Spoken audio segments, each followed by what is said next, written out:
I'm scared, but it's okay. Ah, snap.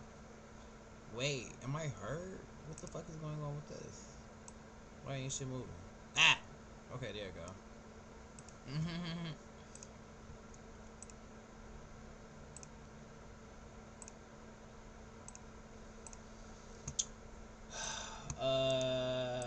Where my shit looking like? What's it looking like? Look at that thing. Okay, that ain't bad. I'm breathing. I'm breathing still. Very, it's nothing that we've seen before. It's nothing that we've seen before, and it will require a lot of coordination, and that's the goal. Yes.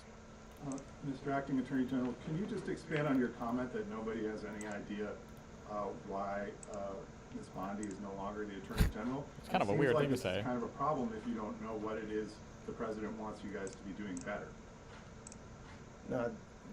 That's an assumption that baked into your question that I don't know that it's true. I mean, the point is that I don't operate every day trying to second guess what President Trump or anybody else is thinking. I just operate every day on doing everything that I need to do to execute the president's agenda and priorities. And we know. I'm not alone in that. I hope every single person that has the privilege to serve in this administration is doing the. I don't know what to do. I'm scared. BM told me drive dead. S600 over the drive head.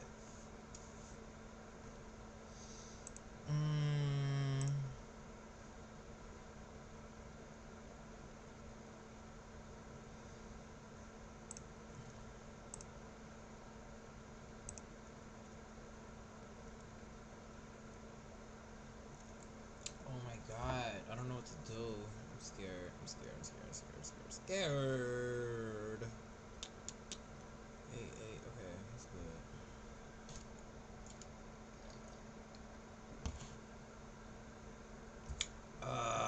Fuck.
I don't know what to do. I don't know how to feel.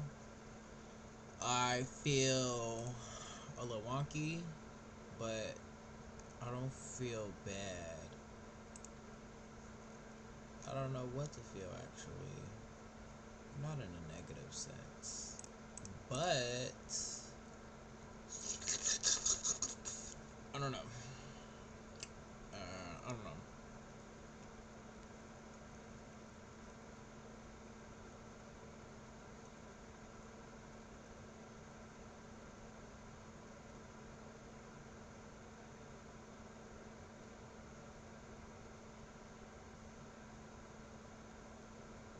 I don't know what to do.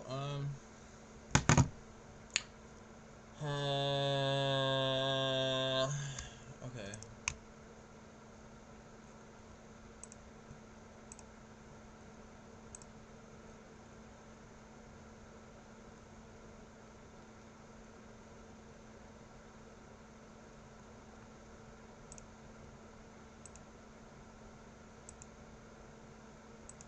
I gotta keep this bitch up. I ain't gonna lie.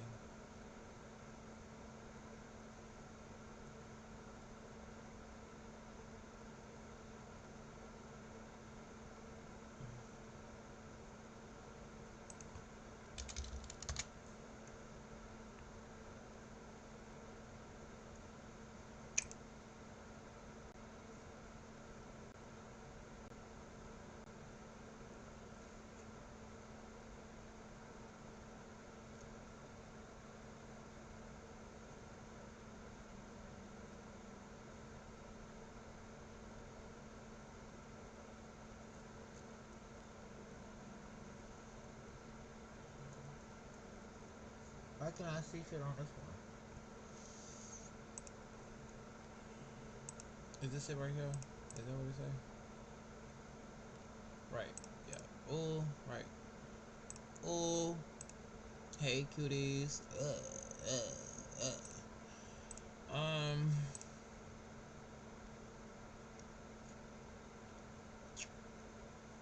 Okay, I gotta stop thinking and I gotta start doing because I'm thinking hard as fuck. I'm kind of scared, not scared, but I am scared. But like that's the anxiety talking, not necessarily scared, not worried, but not even concerned. I don't even know what's the fucking word I'm looking for. I'm gonna have to not even I'm gonna have to get some gas in my motherfucking car soon, so I'll put you bitches on standby for a little minute. I don't give no fuck. Fuck. I didn't charge my phone. My phone need to be charged. It does. It do.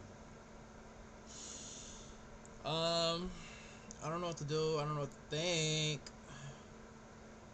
Thinking out loud because I heard that helps. I don't know what to do, but I heard it helps.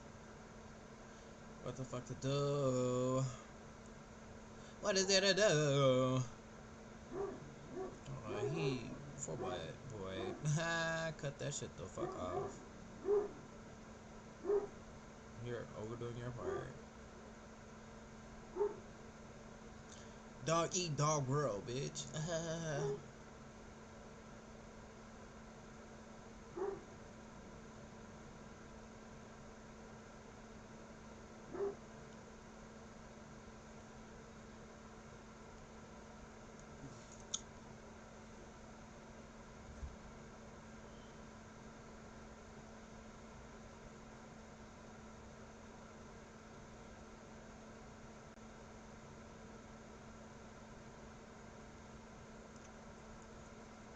Bitches can pop in, pop out. Bitches can say hey real quick. I don't give a fuck what you do, but shit, show your face. I don't know fuck.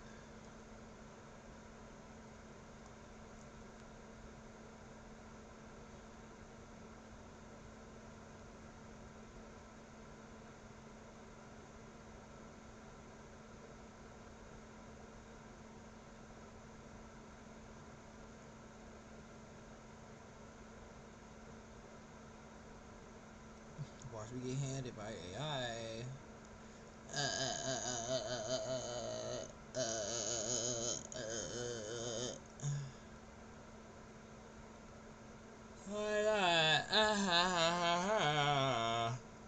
I be hitting them bitches.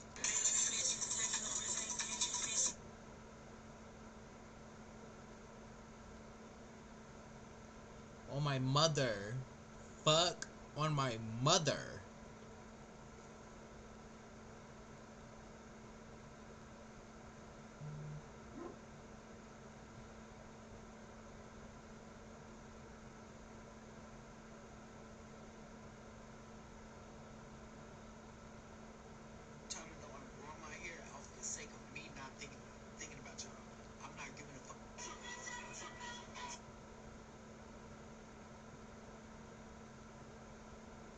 Oh.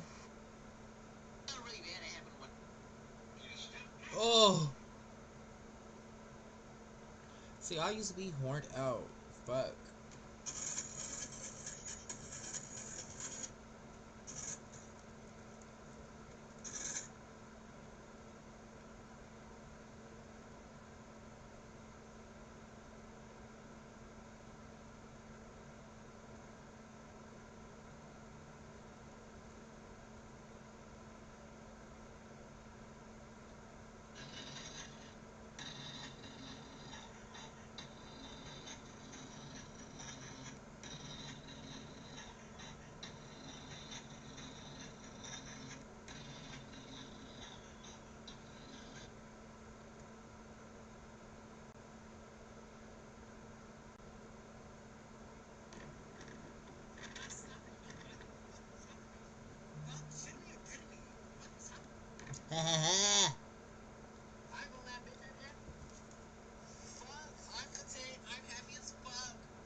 Oh, I did not. I did not pop at work one time.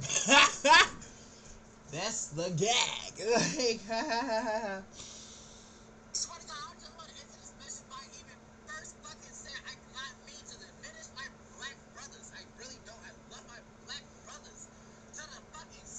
Yeah, yeah.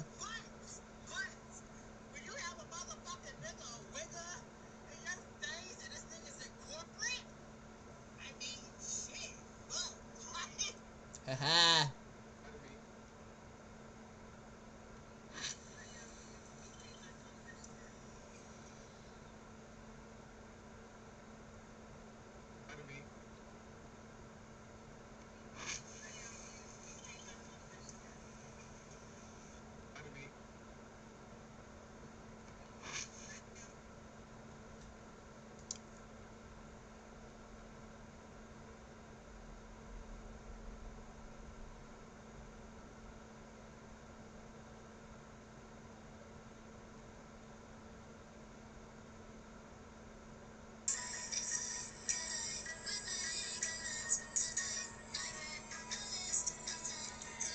Y'all, let me see.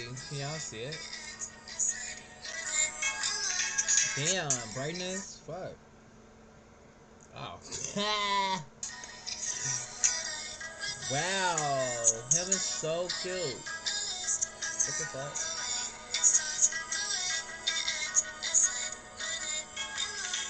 Him is so cute. Who is he? Like, fuck.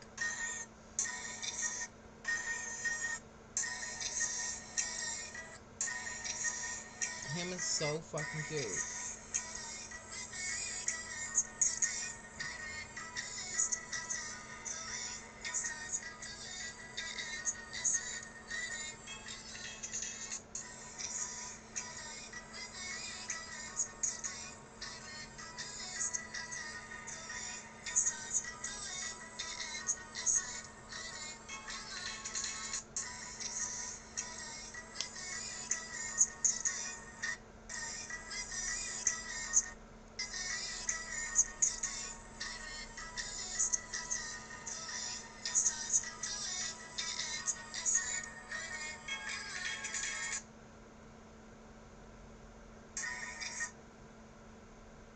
Mmm.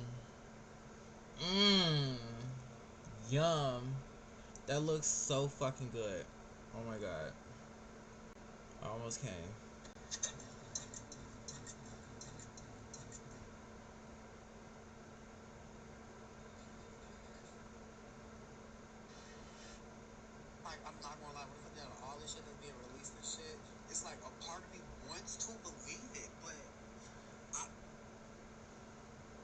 Hi, hi, hi, Mamma Mia.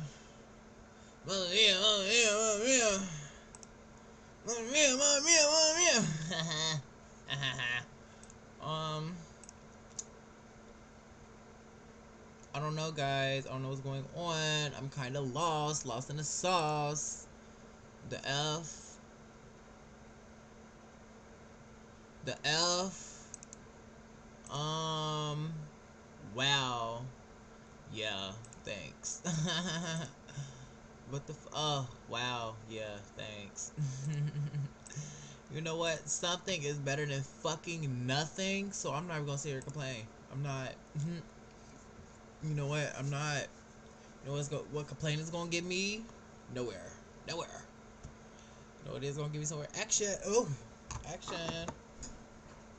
Action. So I have two of these. Can I even show paraphernalia? Like, oh my god. Let's see if I can hit blinkers. No, this bitch is fucking. Oh my god. It's like, how do you do this?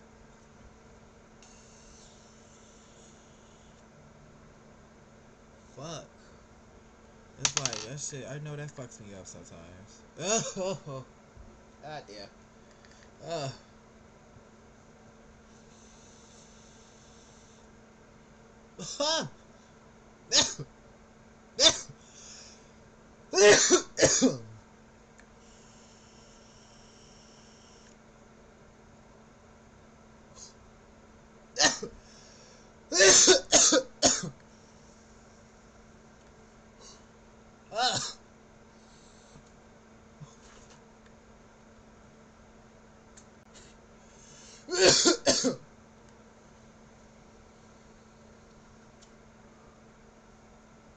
This bitch, oh my god, he's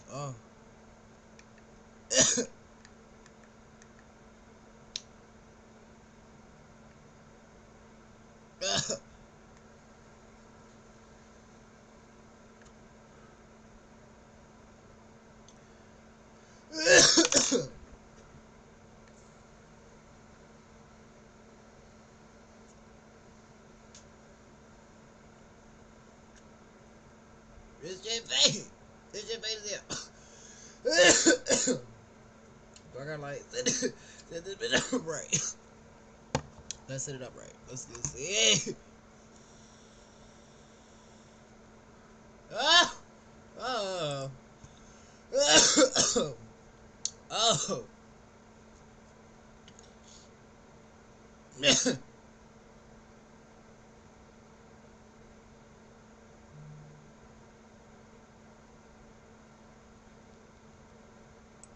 No, like that's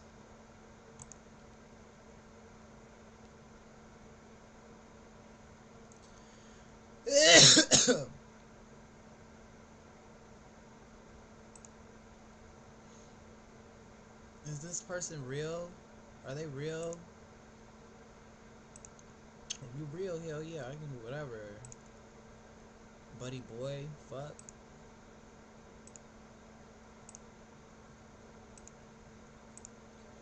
Oh my god. Oh my god. Shorty. Oh my god. Is this real?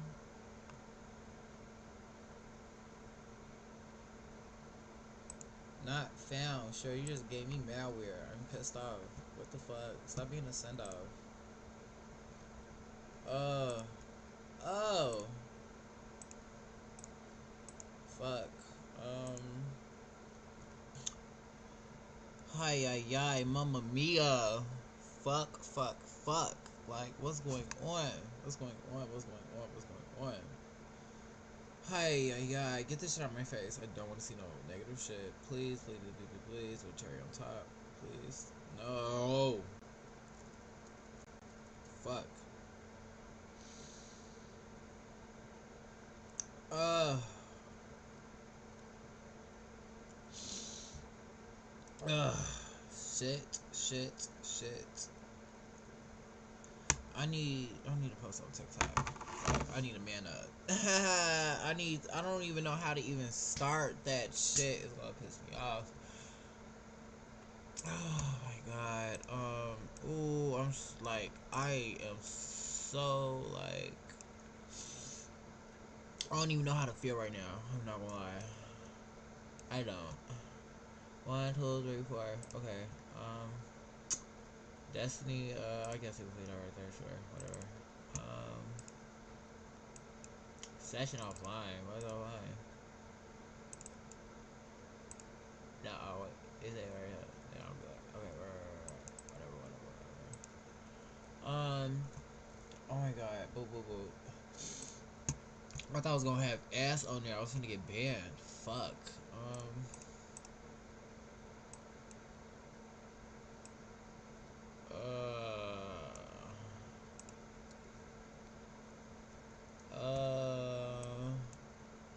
Why don't I have like the Twitch on here? Please, I want it back. That's why I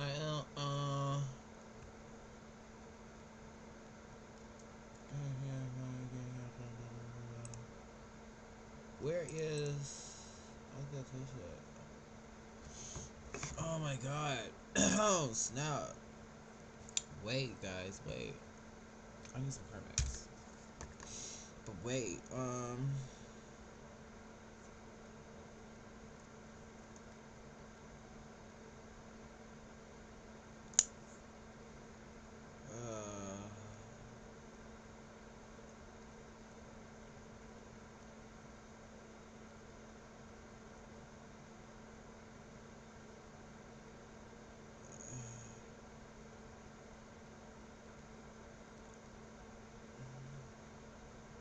It was what? It was chat right here, and then fuck. What was it? I don't know.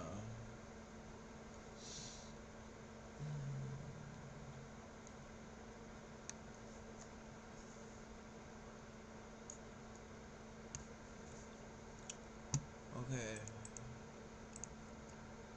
You will be my girl, my girl, my girl, my girl. What the fuck did this say? Ah, shit.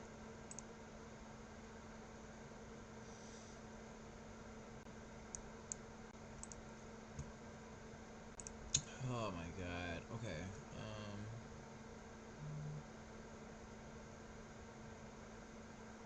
Where the fuck is that? I don't even see that shit. Do I have to? Oh my god. Oh my god. Fuck. Oh shit. Okay, back it up, back it up, back it up, back it up.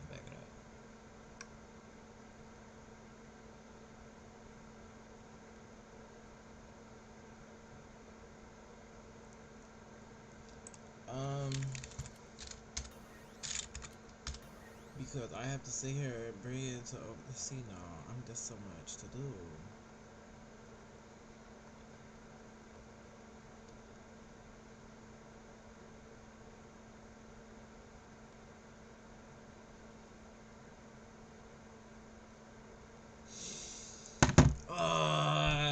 Get off my phone, get off my phone, get off my phone.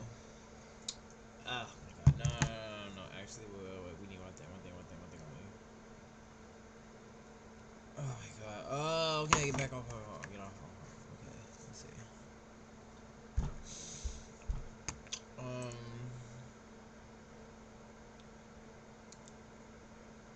That's so crazy. I need like fucking music. That's not gonna ban me. But bitch, I'm not gonna lie. I'm not finna sit here and be listening to like bullshit while I play this fucking game. I'm not doing that. I'm not doing that. I'm not gonna be that much of a fucking sheep. No, I'm not going. Oh my god. God bless. God bless. God bless.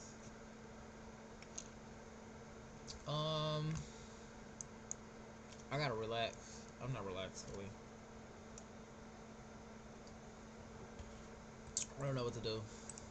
I actually do know what to do, but I don't at the same time. I'm not gonna lie.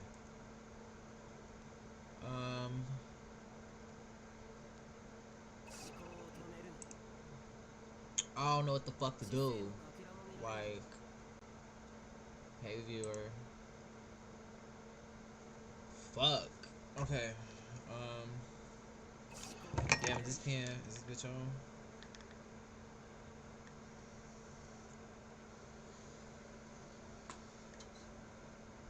Okay. I'm gonna blow it up.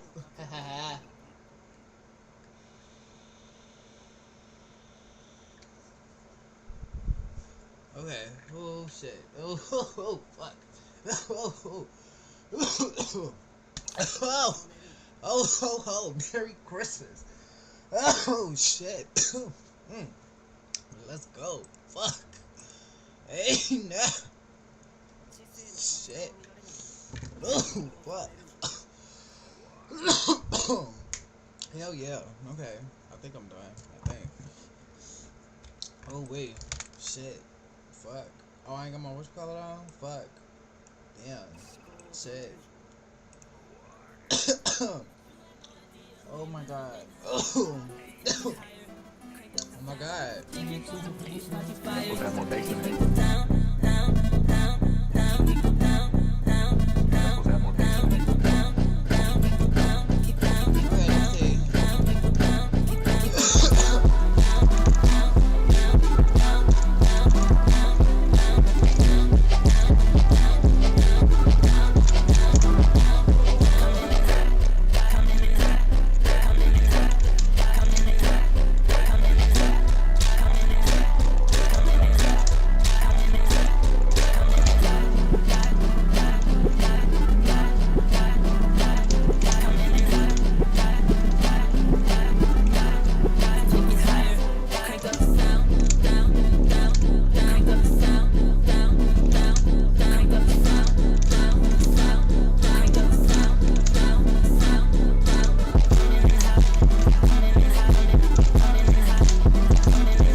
don't even know Chaos. I can't even consider myself a Chaos player. I'm just now trying Chaos, so stick around.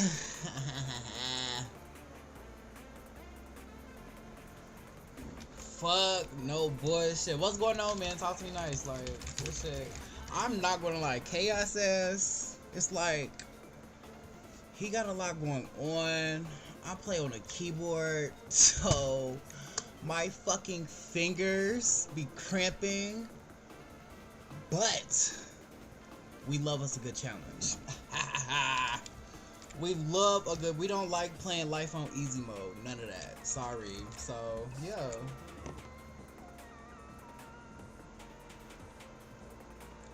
Bro, you got it. What you mean? This is little shit to a big dog gang. Come on now, you know that. Come on. What's up, bro? What's up?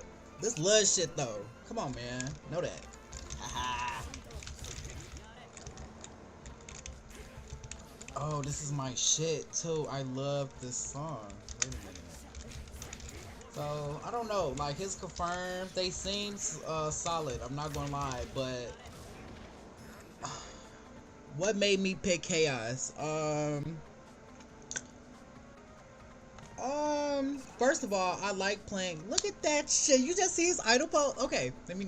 Okay, so first of all, when it comes down to fighting games, I like picking cute men / boys. If you're a cute man, a cute, handsome-looking guy, you know, to me at least, like, you know, I don't want you to be the poster board of the handsome man on the game. Like, nah, if I find you cute, you already struck my eye. Like, I don't be liking no, like, you know, rankings or the strongest. Like, fuck the strongest. Who's the cutest? You know what I mean? Like, he's cute. You know what I mean? He's cute. I got glasses. He got glasses. Hashtag relatable. No bullshit.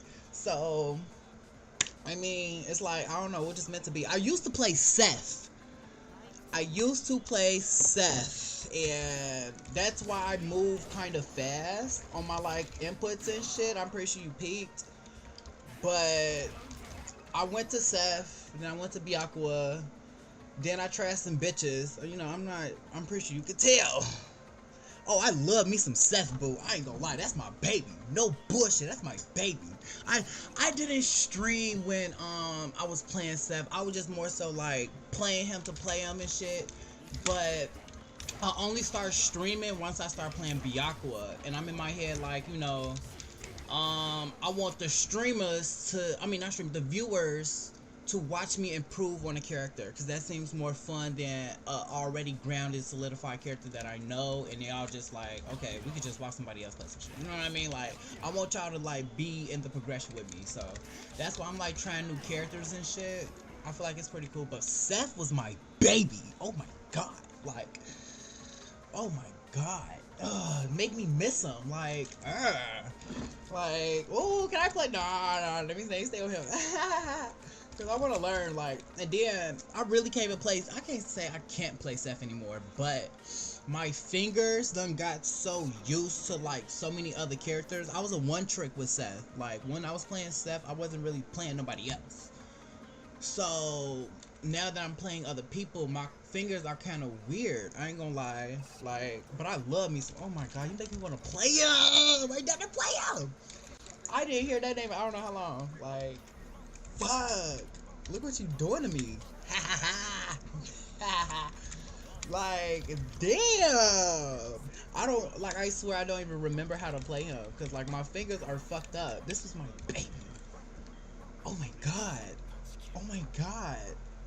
Don't get me started. Oh my god. Like, I don't know. Who you play? Let me know who you play. Like, I don't know. I tried him. He kind of cute, but he's not my style. He's not my type. Laundrakia, he's kind of decent. I kind of like his, like, aesthetic and shit. Carmine, like, too chaotic, too exotic. Okay? Like, no, I'm okay. And, yeah, everybody else just poster child. Like, a poster child. I don't like that. Oh, Chaos. You gotta let me know. Like, let me know some Chaos moves. Like, I don't know Chaos. Like, Izumi, ain't that the skeleton bitch or something? Ain't that skeleton bitch?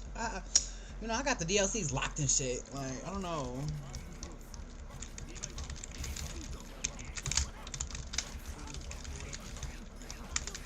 See, I don't. Nah, that's not even how I play. That's not how I play. Like, that's what I'm saying. I'm not gonna lie. This is, yeah.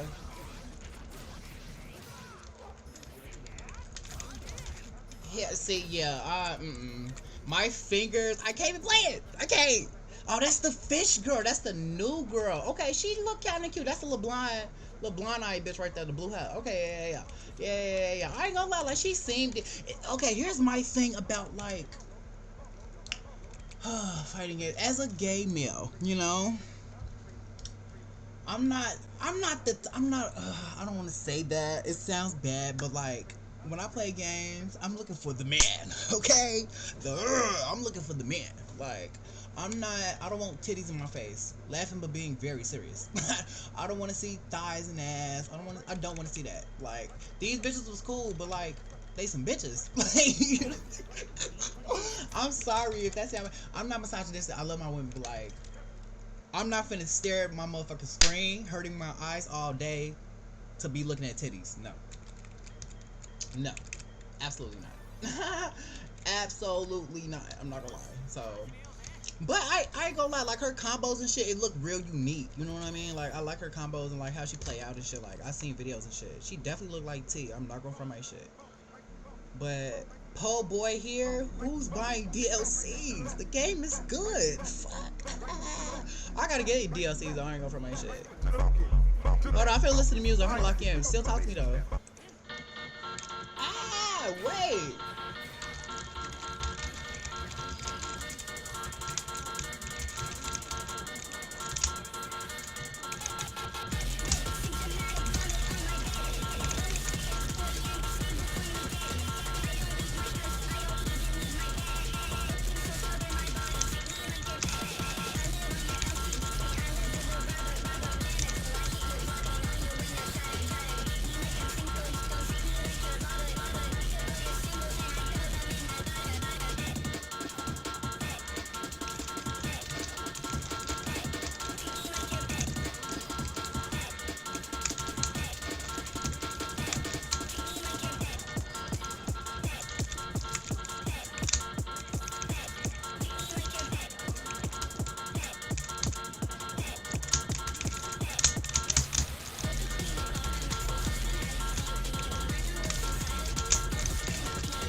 Whatever.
Oh my god, no!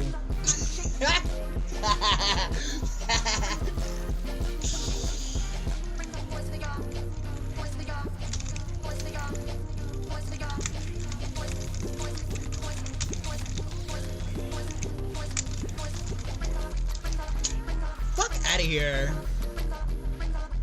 It's okay. It's okay. I'm fucking learning. That's why it's okay. Let me see. Fuck. It's okay. Let me see. I need to turn this shit up.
Project X. It's 6 guys.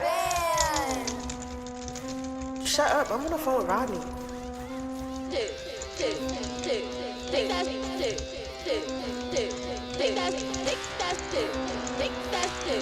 Shut up, I'm on the phone with Rodney.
Rodney.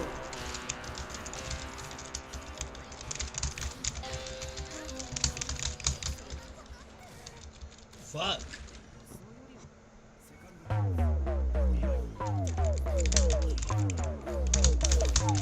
Vixen has.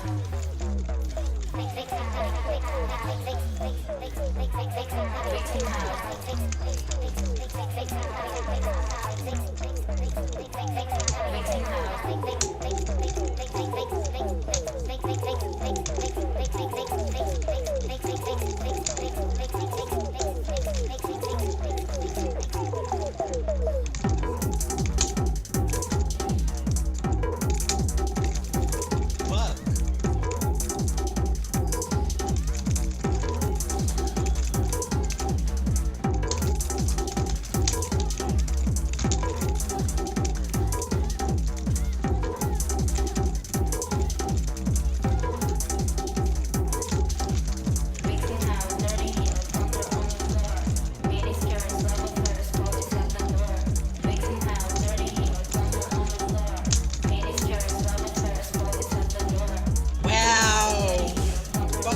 cash, not from YouTube. I brought home the loot, Balenciaga too. All that talking cash, but I'm trying to see the proof.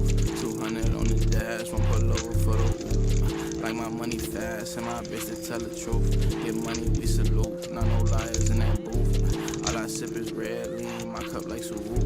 She come from a magazine, my little bitch the truth. All I count is dead peeps, I prefer the blues. Won't let nothing happen to me, my brothers the troops. In the matrix, in the color pill I choose is the blue. I brought home the blue, she came with me too. All she gets is dead weight after she get through. I can't find no damn lean, so I caught the flu. I just left the damn scene in a loud coupe. I know you seeing improvements, cause I'm seeing improvements. Like, this is really good. I'm not gonna lie.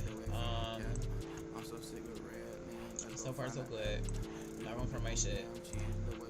Let me see.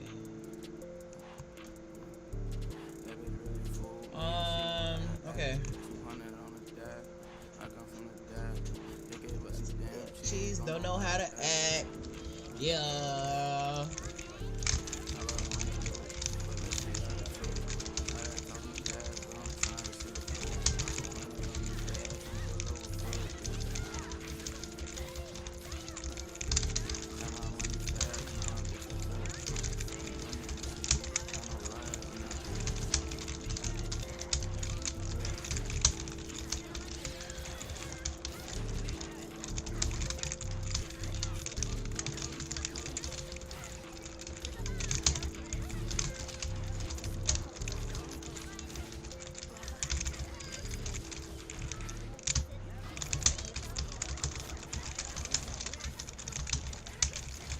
Yes. Oh my fucking god. We see improvement.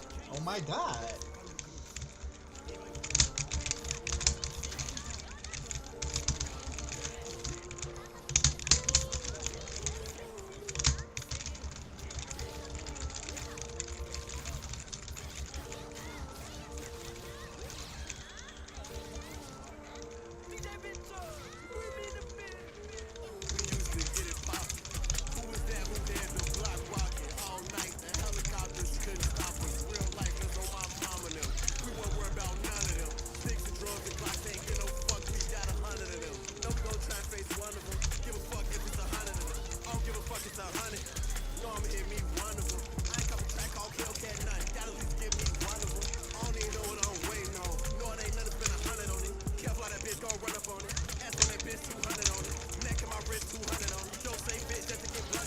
Yes. Oh my god.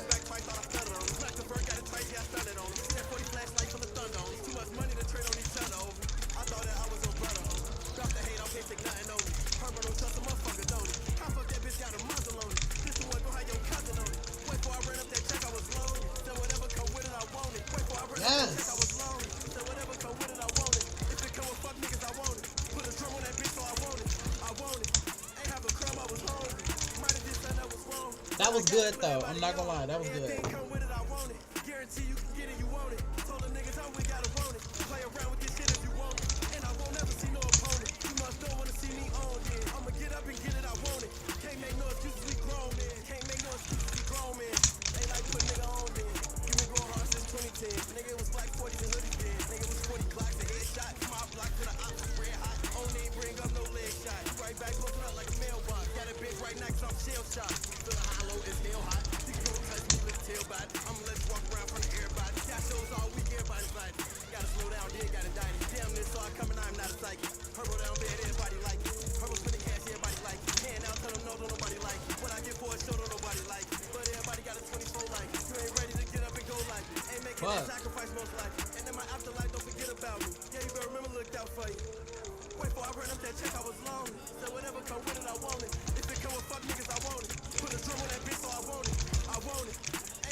Bitch, fuck you.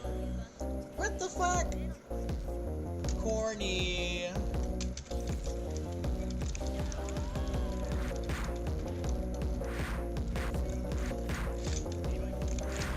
Hold on, this my shit. What the fuck?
This bitch don't make me.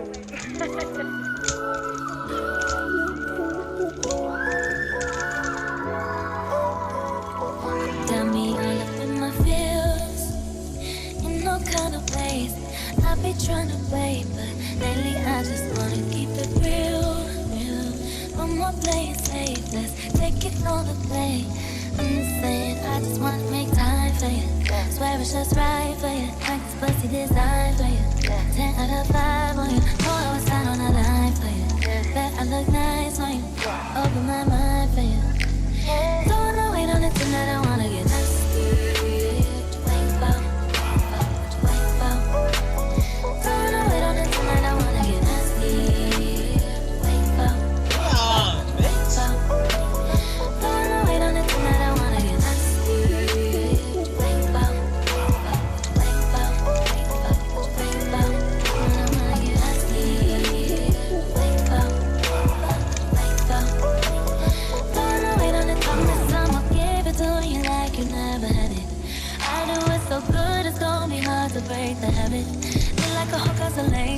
Swimming like you on vacation. Promise I'm still gonna love you when you wake up in the end. I just wanna make time for you. Swear it's just right for you. Like this pussy designed for you. 10 out of 5 on you. Oh, I was set on the line for you. Bet I look nice on you. Open my mind for you. Don't wanna wait on it tonight. I wanna get nasty.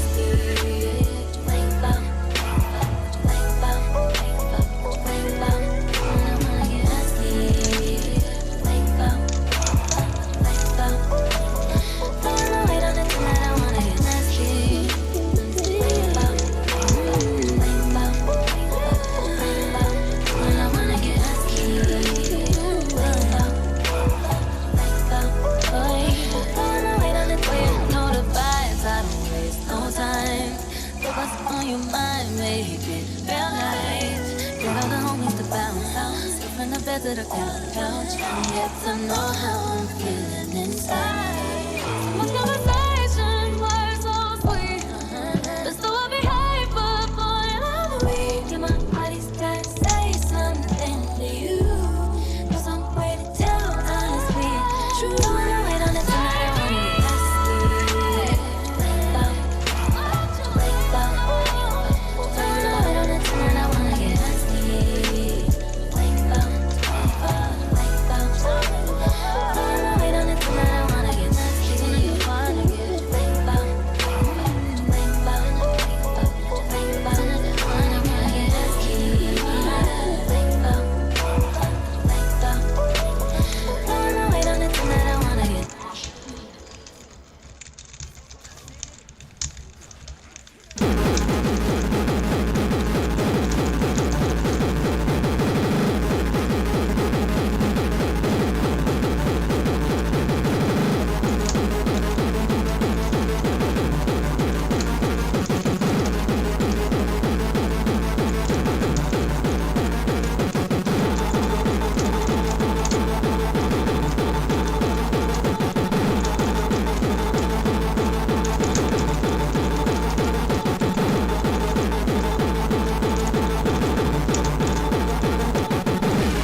I ain't gonna lie, y'all.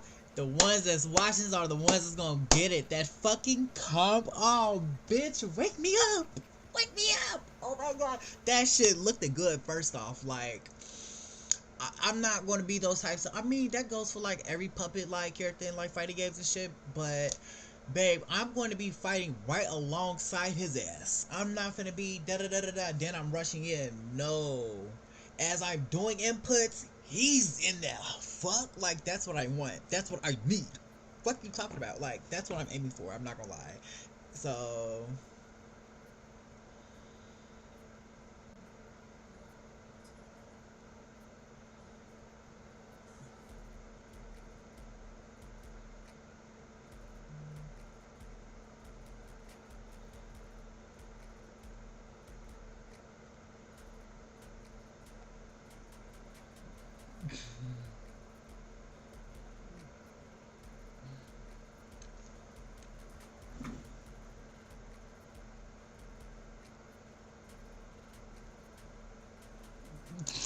Yeah.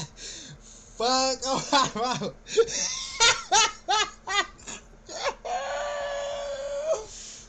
OM fucking G. I am a dog. Rough. Fuck. Like, I'm a joke. I'm not gonna hurt my shit. I am so funny. Funny fucking money. Get out my face. Ah. Hell no. Okay, this beat free on my soul. I bet I get copyright from this bitch.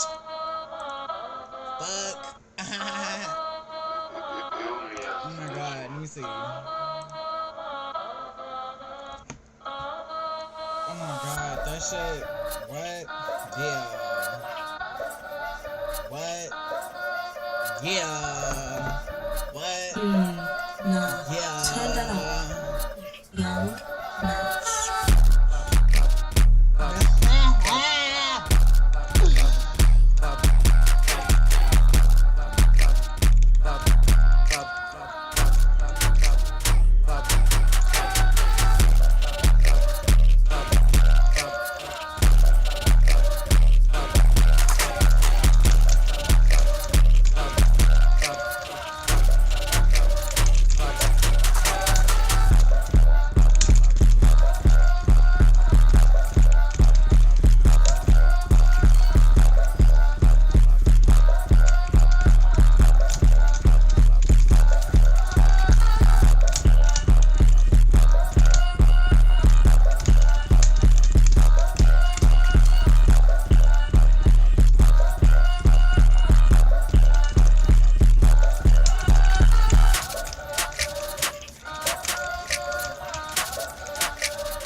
Block hard as a fucking fan. Yeah. Go get the bag, yeah. For them outside, waiting racks, yeah. Pull up one time and drop the flags, yeah. If we one down, we bounce it back, yeah. She pull up to the trap to bounce it back, I pull up to the spot to count the cash, they come through the front, we out the back, this blunt I'm smoking cost us a crack, yeah. Took 3 plus, I did a crack, yeah. She asked me did I love her, did I lie, yeah. It's something about some money, I didn't try, yeah. Stove on me, identified, call the preacher, identified, call my bitch up, she identified, told her I'll call her, 155, under this plane, but I'm really high, yeah. Over the holidays, niggas finna die, yeah. Try to give me brain, it's just a fry, yeah. Boy sticks around, I'm trying to kill a fly, yeah. The school I attended was really high, you can live me down, let's get me high, put the spikes on the road, and I'm still gonna get back, face to face with the clouds, looking them in the eye, yeah. Boy, you know your jury, but I won't get one free, yeah. I might look like one, but I'm no fucking dummy, can't make it hood dance, like the girl off Honey, yeah. They got done sparking, they thought it was funny, one day I finessed the junkie, yeah. Now I got down my ear, who the nigga is, I got no idea, if I kill, they gon' know how I feel, 1 minute around me, gon' know I'm real, yeah. I had to run up that sack. You ain't know this alien hatch. Hopped out the back of my back. Go get your back. We'll take that ego stacks. She love when I pull in the tracks. Like son, I pull in the bag. No Facebook, I got status. Yeah, fresh like I got stylus. Got a girl like an alley. Fill a car by the gallon. Better build like style. 5'7" saying like Bryson. Fresh sprung, hit the ice. Fresh on the plane, landing in Valley. Yeah, smooth kid on the alley. Run it up just for the rally. Cause the rodeo is skelly. Yeah. When the dope on is skelly. It's Louis used to be a pelly. This peanut butter is jelly. Yeah. In the blue room like belly. Remember I got into it with my celly. All of this shit in my belly. All the acting niggas need an Emmy. Hey, Remy, send them some pennies. You a bitch, now she be shinny. Other need none like me nanny. Put a bullet up your fanny. Need a space suit like Sandy. Yeah. Just take off like NASA. Balls feel like pasta. Smoke months like I'm Elon. Yeah. Light them up like neon. What the fuck niggas be on? This shit is me beyond. This shit is beyond me. Jumping like a bee on me. Cops used to be on me. Yeah. Now I got it away. Now I'm seeing this money. Remember I used to make 500. Yeah. But I made $1. See that now my money. Anything you do, I done it. Yeah. Used to go to school to this school. Me and balls in that bitch stop. I was used to be with. We already knew they wasn't got nothing. Got sent it out, fuck running. Used to walk around myself.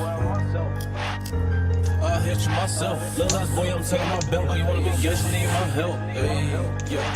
You wanna be built, need my stuff. That's what I am doing myself. Put them G's ball in my head. Yeah. Pick the drum, ready tat. Hit those temper tantrums like a break. Bitch, I'm super up like a stack. Yeah. Swing the K and I'm like a bat. Bitch, we rollin' like a Frank. Bitch, we slide in like snow sled. Granny say, boy, go ahead. Just don't touch your forehead. Louis on my forehead. Going in for the finger roll. N1, Jimmy Bucket. Bitch say she a glowhead. Yeah. She know I be on road deal. I catch shit like Odell. Name ring like dough bills. Yeah. Room a dog Taco Bell. Stood down like flow nails. All these NMDs up for real. Yeah. She like for real, I'm like for real. You over there, baby, come here. Dude got me like a Chinese. With twins, I ain't talking Siamese. One like Kyrie. Face something like ID. Yeah. They low, don't try me. Little nigga, come fight me. My hand up, come fight me. Yeah. Shells at your hiney. She got lips like Kylie. She sing on me like Miley. Yeah. When I come and sing like Isley. Baby think she a hype beast. They say she like me. They say she a Pisces. Juiced up like icy.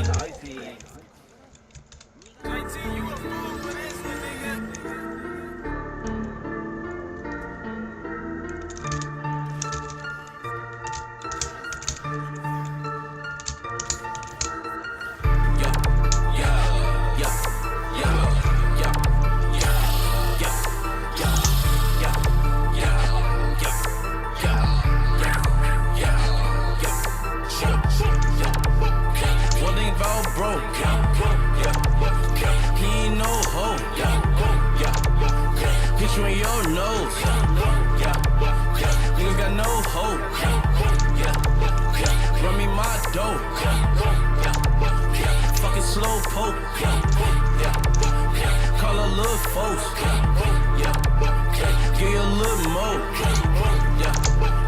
One foot in the dough.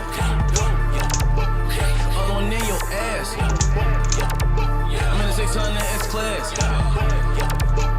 Remember I failed my class. Had the piss, couldn't get a hall pass. Tell the band to fill up my bag. Tell my assistant to pull out my tag. Damn it, tryna pay it all cash. Pull up like DoorDash. They still judge me off of my past. The cops come still all ass. It's all bad. My grandma say kiss her ass. Ride around getting off the gas. Be cool before we honk gas. Niggas steady talking bad. Be smoking on dog for this. Shooting me to poke that ass. Baby got a dunk ass. I'm pushing up on that ass. These stinking funk ass. The weed smell like bounce that ass. She pull up and bounce that ass. I receive amounts of cash. Ride around like Dom in the mail. She say I got longer hair. About to get on a layer. I got stacks on stacks like layers. Sure, as if I care. Little nigga, you ain't shit, I got bit by bear. Chin chin when I look in my mirror. The bear wanna have it downstairs. The bear wanna have it stare down. Come upstairs, we gon' knock you down. Hey Jerkle, we ain't fucking around. Stop tryna act like you down. Soft ass nigga, I'm a boss ass nigga. Don't talk ass nigga. I'm a off ass nigga. Okay nigga. Reloading nigga. Ain't gon' figure. Turn to action figure. You didn't get up this nigga. Hit you in your biceps nigga. I'm like that nigga. I'll fight back nigga. Some swipe ass nigga. Do you like cash nigga? Better chew down nigga. Body bad nigga. I'll take a running class nigga. The chopper already has nigga. Some scary ass nigga. Little dirty ass nigga. Surf pass nigga. Little hurting ass nigga.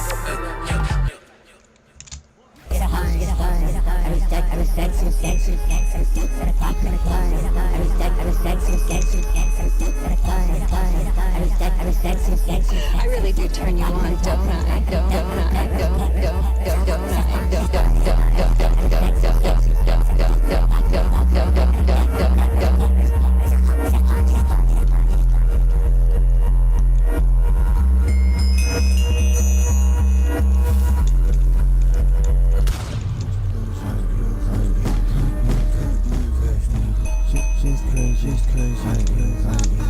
You're so obsessed with me.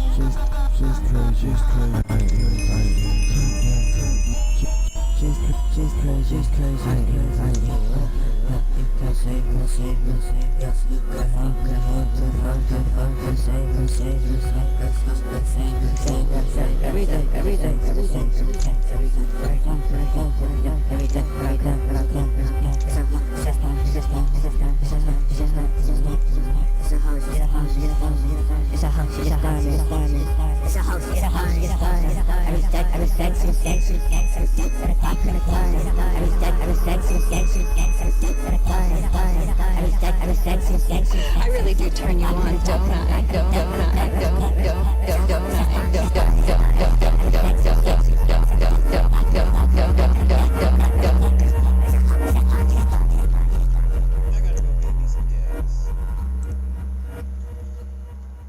Oh my god.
went, like, that shit, whatever. A whole bunch of whatever shit.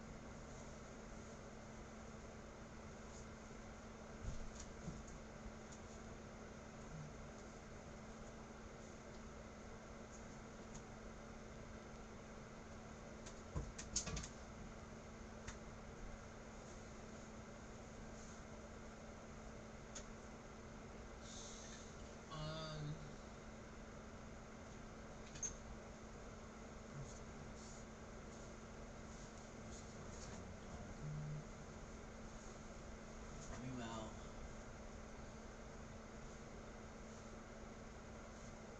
Anybody? Alright.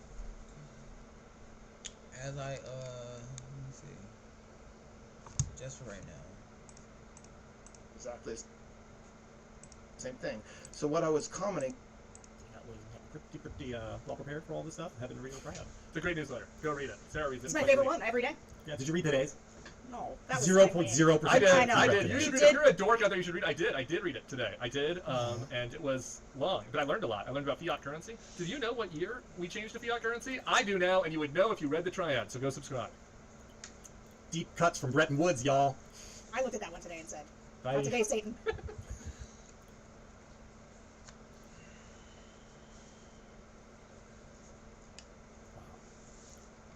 Now that's what I play call. Maple Story. I do. I really do. I'm not gonna try my shot. I really do want to play Maple Story. Oh, play it. Rip.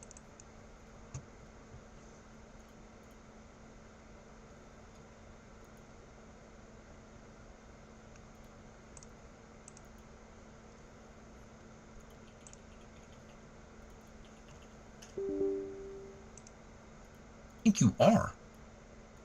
Ooh. Oh, more grandstanding from Tucker? Yes, please. Who do you think you are? You're tweeting out the F word on Easter morning? What? Fuck. You'll be living in hell. Just watch. Praise be to Allah. Oh. So, oh, did you just take... praise be to Allah. Oh, taking my glasses off. Ooh, real nice, that one. So obviously you're mocking the religion of Iran. Okay. If you seek a religious war, that's a good idea. But by the way, no decent person mocks other people's religions. You may have a problem with the theology, presumably you do if it's not your religion, and you can explain what that is. But to mock other people's faith is to mock the idea of faith itself. Wow. And we should never mock that. Because at its core is the acknowledgement that we are not in charge of the universe. We did not build it. We won't be here at the end of it. We can destroy life. We cannot create it because we are not God. The message of all faith at the biggest picture level is the message in our Bible, which is you are not God. And only if you think you are do you talk this way. Wow. But it's not just mockery of Islam. And no president should mock Islam. That's not your job. Yeah. This is not a theocracy. We don't go to war with other theocracies to find out which theocracy is more effective. We are not a theocracy. And God willing, we never will be. Because theocracies corrupt the religion. No, this is a mockery not just of Islam, it's a mockery of Christianity. Oh! To send out a tweet with the F word on Easter morning promising the murder of civilians and then saying praise be to Allah without explaining any of it, you are mocking me and every other Christian because we're Christians. We can't support that. True. That is evil. That is an intentional desecration True. of beauty and truth, which is the True. definition of evil. True.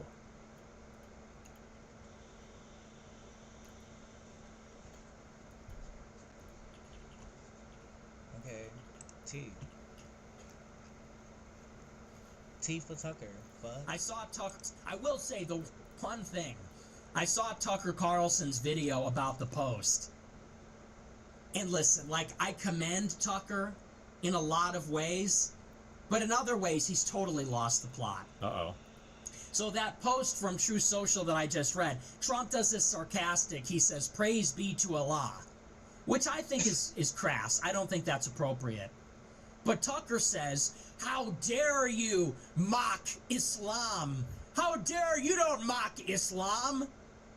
And I'm like, whoa. I'm like, whoa. Is that what's wrong with the post? Like, look, you shouldn't be saying the F word threatening to kill civilians on Easter. Enough said. Isn't that enough? I saw Tucker's reaction that went viral. He goes, hey, you don't disrespect Islam. And I'm like, okay, like that's the problem? That's what you have an issue with, that he disrespected Islam? The girls are fighting. And then Tucker does another one of these convoluted, he goes, if you make fun of someone's religion, it means you think you're God. And you're not God. It's like, what? What the fuck? I don't even know. I can't even understand the connection. We can't mock another person's religion? I agree it's not polite. I agree we probably shouldn't be too flippant about it. But I also think that Christianity is the true religion. And we should point out the faults in other religions. And I don't think it's necessarily the worst thing all the time to be mocking. I don't think the president should. I don't think the president should on Easter or during a war. But it's like, that's the part that you took umbrage with? He goes, you don't mock Islam. We are not a theocracy at war with theocracies. I'm like, what is this guy doing? This is a freestyle. I don't know what direction you're taking this in, pal. So, I commend him. It was directionally it was good. But I read the post and I said, you definitely shouldn't be threatening to kill civilians and dropping F-bombs and mocking God, like in general, on Easter. But this whole, like, don't you dare mock Islam, it's like, okay, so is he getting money from Qatar? Like, what the fuck is going on there? Is he getting money from these people? Because that's just, like, a little out there. Anyway. Well, what are you going to do? Oh, my God. Oh, my God.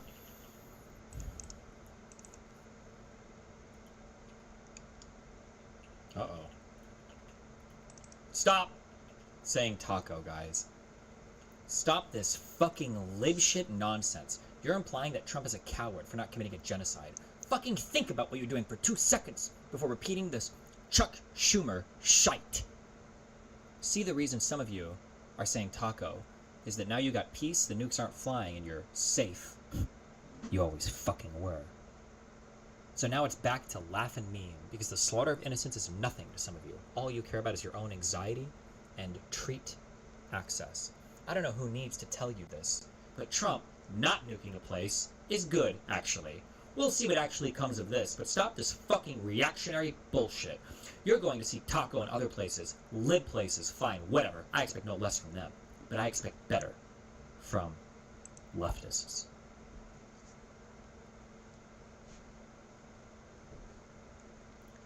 I agree so much.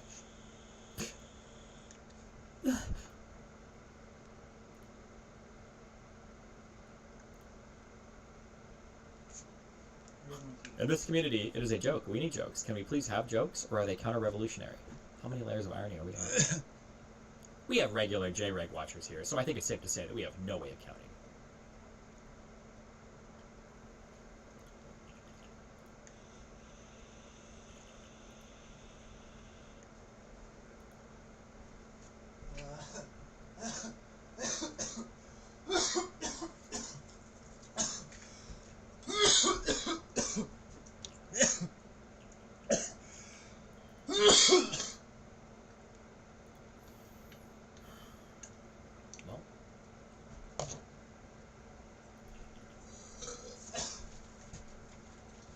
Ukraine was illegally attacked. Iran was illegally attacked. Or do you support Trump's illegal war in Iran?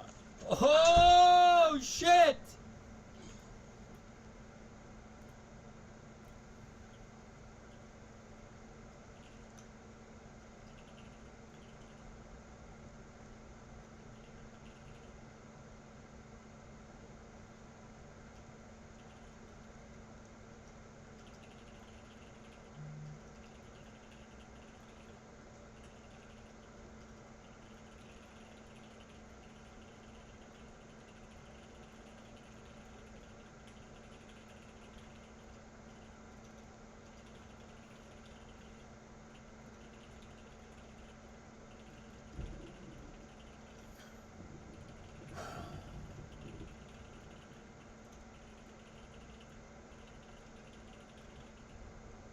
Doot doot. Doot doot.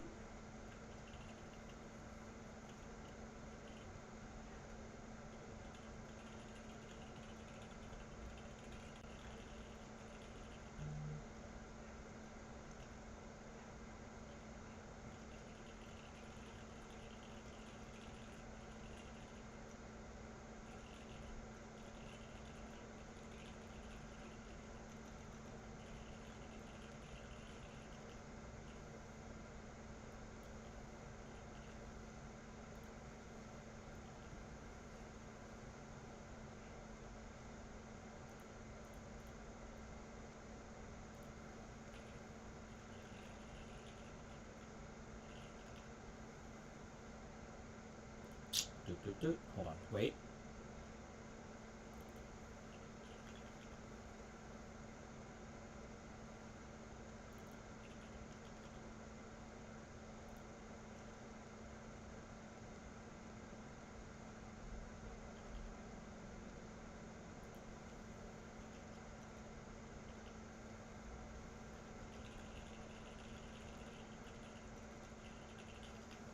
Okay.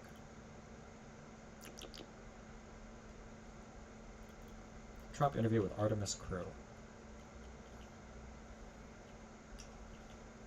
Reed, Victor, Christina, and Jeremy, it's my honor to introduce the President of the United States of America, President Donald J. Trump. Over to you, sir. Well, thank you very much, Jared, and you are doing a fantastic job. And hello, very special hello to Artemis 2. Today you've made history and made all America really proud, incredibly proud. We have a lot of things to be proud of lately, but this is there's nothing like what you're doing, circling around the moon for the first time in more than a half a century and breaking the all-time record for the farthest distance from planet Earth. He's reading a script right now, by the way. Funny. Humans have really never seen anything quite like what Now you're he's doing freestyling. in a manned spacecraft. It's really special. I want to personally salute and congratulate Now he's back to Commander reading. Reed Weissman, Pilot Victor Glover, Mission Specialist Christina Koch, and Jeremy Hansen.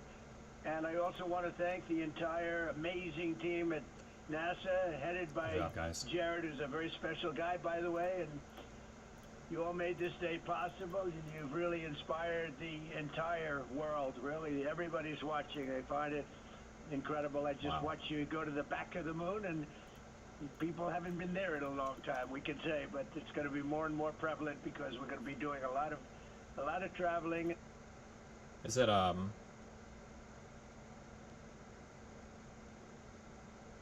I wrong? I thought that. Wait, no, there must have been. What I thought one of the things with this is that nobody's been there before, or nobody's seen like the. But that can't be the case, is it? I don't remember this. I don't know. And then you're going to ultimately do the whole big trip to Mars, and that's going to be very exciting. So you look at Apollo. Oh, it's how far they've been from Earth. Gotcha. we had no astronaut has been to the moon since the days of Apollo program. The Apollo program was also very special, but that was 50 years ago, and at long last, America is back, and America is back in many ways We're back, stronger baby. than ever before. We're the hottest country anywhere in the world. The Artemis crew flew in the most powerful rocket NASA has ever made, ever launched, traveled over 250,000 miles, broke the distance record set by the legendary Apollo 13, and America is a frontier nation, and the four brave astronauts of Artemis 2 are modern day. You really are modern day pioneers, all of you, and one of them happens to be a neighbor. You know who that is, right? You have a special person over there, a neighbor, and we like our neighbor. Your mission paves the way for America's return to the lunar surface very soon. We're going all out. We're doing everything we can, and it's headed up by Jared. We'll plant our flag once again, and this time we won't just leave footprints. We'll establish a permanent presence on the moon, and we'll push on to Mars. That'll be very exciting. I'm waiting for that so much. I'd love to be here, but maybe we won't quite make it in terms of timing, but we will be up in the moon, and that's going to happen soon. So America will be second to none in space and everything else that we're doing, and we will continue to lead the whole thing into the stars, this incredible journey into the stars. So I just wanted, it's an honor to speak to you, and I wanted to congratulate each and every one of you. And tell me, what is the most unforgettable part of this really historic day? The whole world is watching and listening. Please tell me.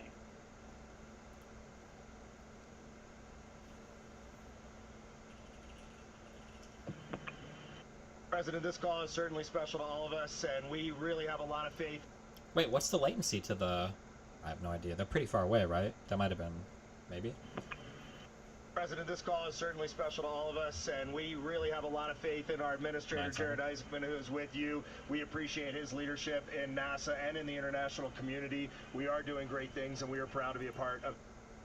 I have to tell you, as we came around the near side of the moon, seeing all the sights that we've seen from Earth for all of our lives, but we're seeing them from a different perspective, and then we started to get a glimpse of the... and we saw sites, Oriental, sites that no human has ever seen before, not even in Apollo, and that was amazing for us.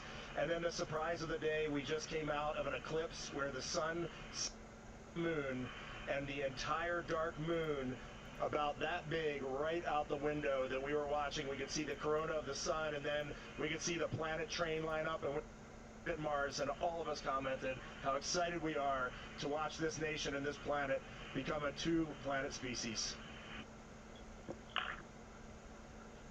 That is fantastic. You know, I had a decision to make in my first term, and the decision is, what are we going to do at NASA? Are we going to have it be revived, or are we going to... What do you think of the mic quality?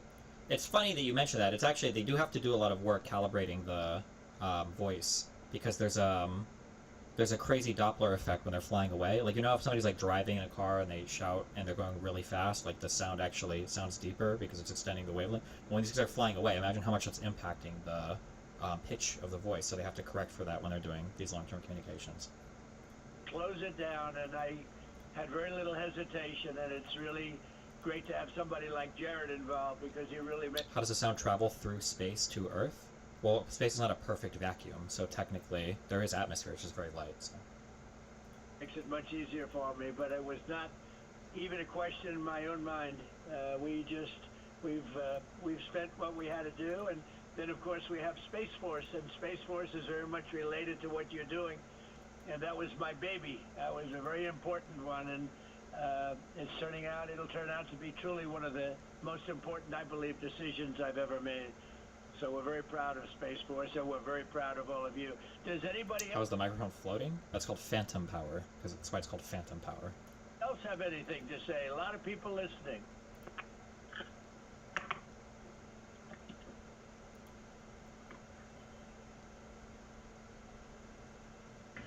Mr. President, to be here with you speaking about our incredible day today. I think one of the biggest highlights was coming back from the far side of the moon and having the first glimpses of planet Earth again after being out of communication for about 45 minutes. It really just reminds you what a special place we have and how important it is for our nation to lead and not follow in exploring deep space. I'd like to ask, what was your feeling when you had no communication, zero communication? Did he read these questions himself? I'm sorry. The sun was cut off by, obviously, your very special location. What was your feeling when you had no communication? A little bit different, perhaps.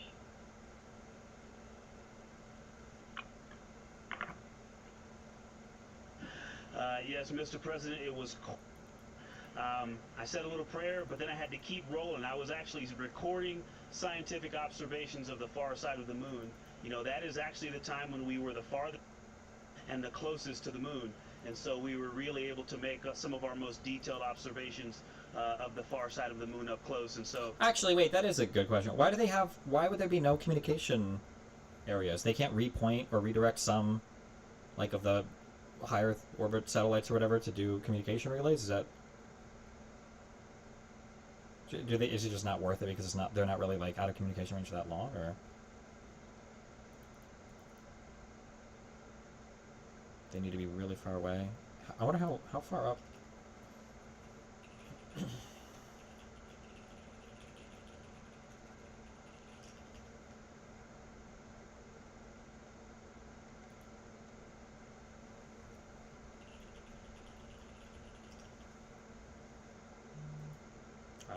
would have to be. Or if it's even remotely possible, I'm not sure. How wide is the Earth? How wide is the Earth from one point to the other? Oh, it's only 8,000 miles.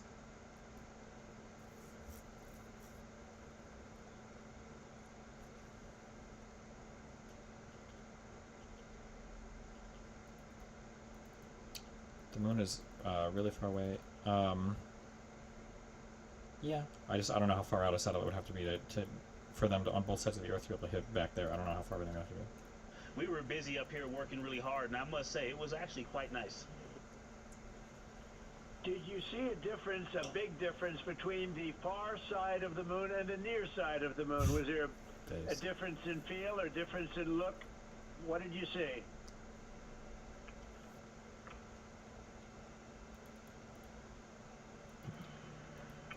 Well, Mr. President, we certainly did, and our team really set us up well to understand what they thought we might see.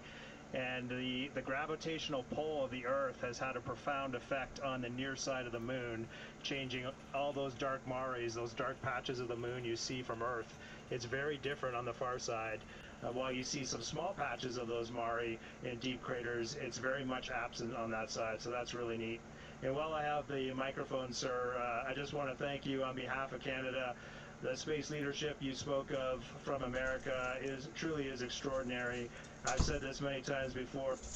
A nation that leads like that and then creates and sets big goals for humanity that brings other countries along with it is truly incredible. And I know that's a very intentional, not a necessary decision, intentional decision to lead by example and to allow other countries like Canada to share our gifts and help you achieve these mutually beneficial goals, like establishing a presence on the moon and eventually going to Mars. And Canadians are so proud to be a part of this program. Well, I have to say I spoke to a very special person, Wayne Gretzky, who I think you know, the great one. And I spoke to your Prime Minister and many other friends I have in Canada. They are so proud of you, and you have a lot of courage. I'm not sure if they'd want to do that. I'm not even sure if the great one would want to do that, to be honest with you. But you have a lot of courage doing what you're doing, a lot of bravery, and a lot of genius. But they're very, very proud of you.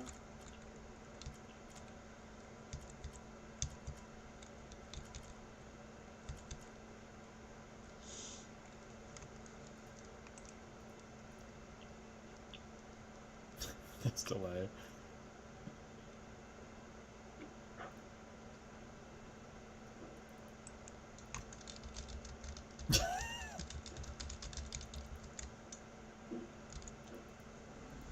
They would need a position to satellite the Earth, Moon, L2 Lagrange point. China already has one there. I don't know what that means. Hello? What happened? Uh-oh.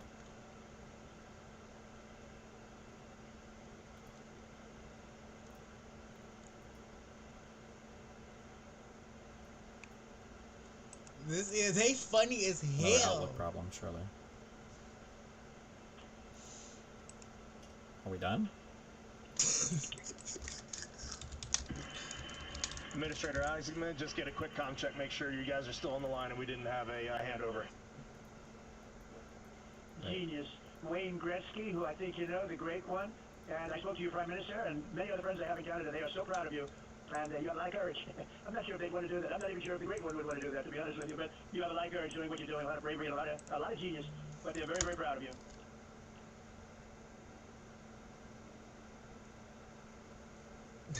Are they just trolling? Or were they... Oh wait, is the mic dead? Because it sounded like one of them, it looked like they were saying thank you or something. But now they're... The branch points are where the gravity between the moon and Earth are equal. There are a few, the James Webb Telescope is at one of them. Oh, Jesus. How close? I feel like you have to be very close to the moon for that, no? What percentage of the way to the moon do you need to be for it to be at that? Want to talk to the mic is supposed to talk? Administrator Isaacman, just get a quick comm check, make sure you guys are still on the line. We didn't have a handover. I am. Yes, I am. And integrity and back over to you, Mr. President. Yeah, I think we might have gotten cut off. It is a long distance, it's a long way. The reception's been great. There's a little bit of about a 9-second delay, but No, I just had a statement. I don't know what you heard, but I'm just saying they're very proud of your brilliant person from Canada on the ship. And Wayne Gretzky is a great friend of mine, and he's very proud of him. And the Prime Minister I spoke to, they're very, very honored that you have a courageous person from Canada. You have a lot of courageous people from Canada, so it was very nice. I'm not sure if you heard me say that, but it was very nice. Wow. That's the gas. Yes, Mr. President, we heard that, and we do love our Jeremy Hansen. We love all our Canadian astronauts. Jenny Gibbons, Josh Kutrick, they're just great people, and they're such a welcome addition to our corps. Great. Well, I really look forward to, when we can, I look forward to seeing you in the Oval Office. I'll ask Jared to bring you over, and I'll ask for your autograph, because I don't really ask for autographs much, but you deserve that. You really are something. Everybody's talking about this, and I look forward to having you in the Oval Office at the White House, and we will celebrate your incredible... With the delay, they are taught to be the ones who wait so that they can receive information and not people talking over each other. Gotcha.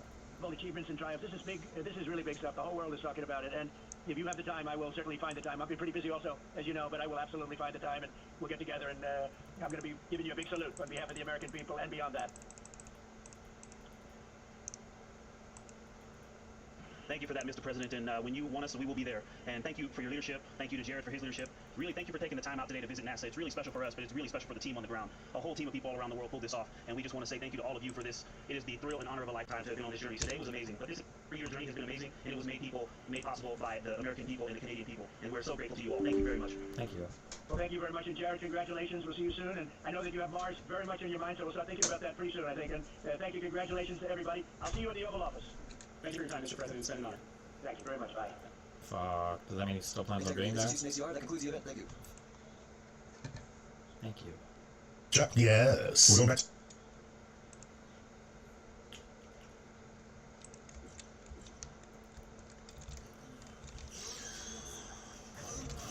Exclusive. Democratic Representative Summer Lee, Muslim Michigan U.S. Senate candidate Abdul El Said, and Hassan Piker caught on camera talking about how they are proud of one of the people who refused to condemn the October 7th Hamas terrorist attacks.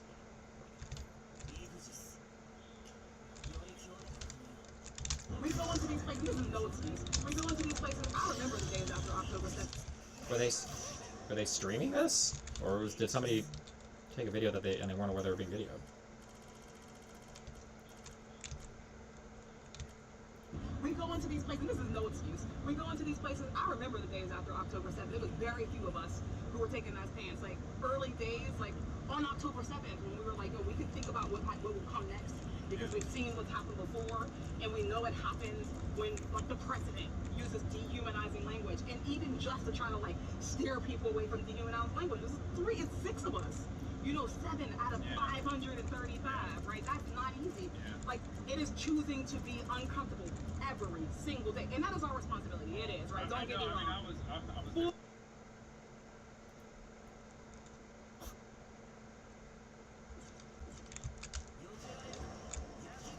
Wait, is that me? A little bit? This guy right here? Kind of, sort of, a little? Am I crazy?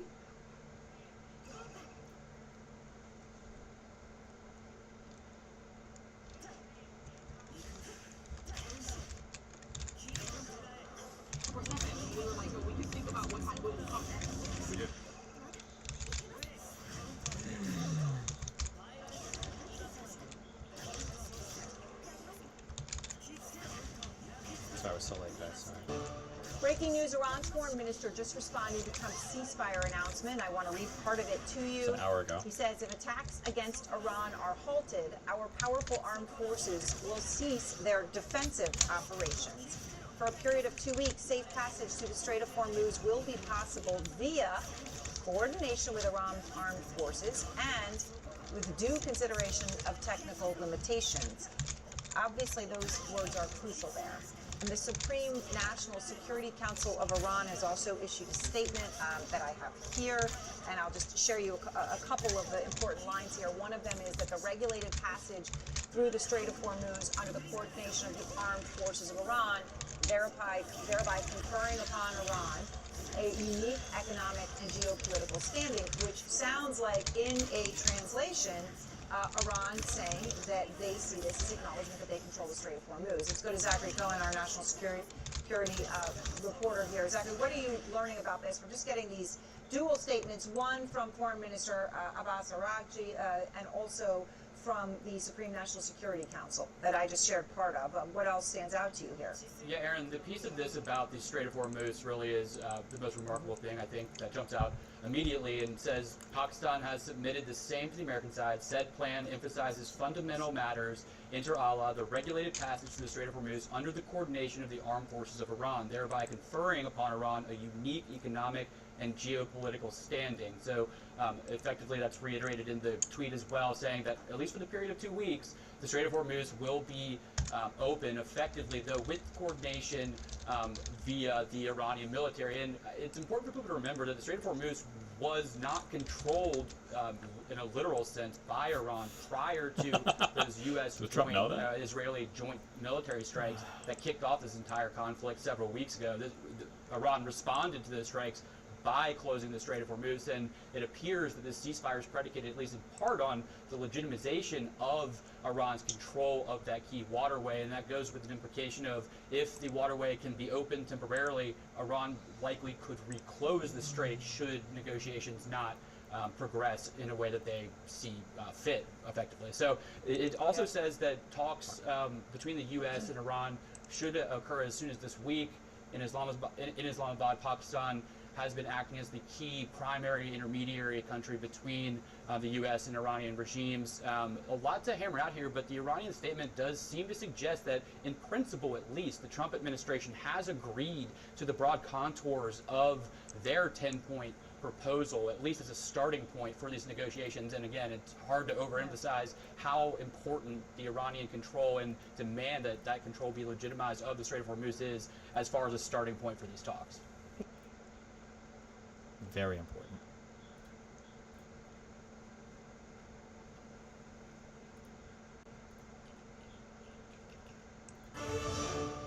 What is this? A battle brewing. I'm sorry. I love everything about him. A battle brewing against not only the corrupt fascist forces of the Republican Party, but also against do-nothing Democrats that would rather sit there and collect paycheck after paycheck and fundraise from corporate donors that put your interests second to the interests of those very same corporations that poison your water as they sit idly by, that make sure that every single piece of productive output in the wealthiest nation on earth goes back to our massive military-industrial complex that only brings about death and destruction overseas. Because remember, every single dollar that is spent on a bomb is stolen from each and every one of you. Because that's a dollar that they spend blowing up a school overseas instead of building schools in your neighborhoods.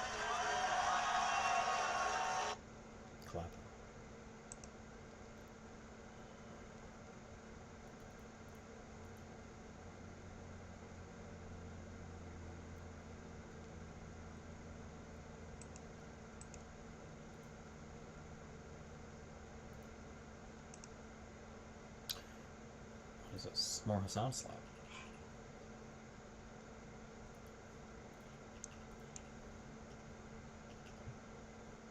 Hassan, what do you think of Abdul's opponent, Mallory McMorrow, saying that you're like Nick Fuentes?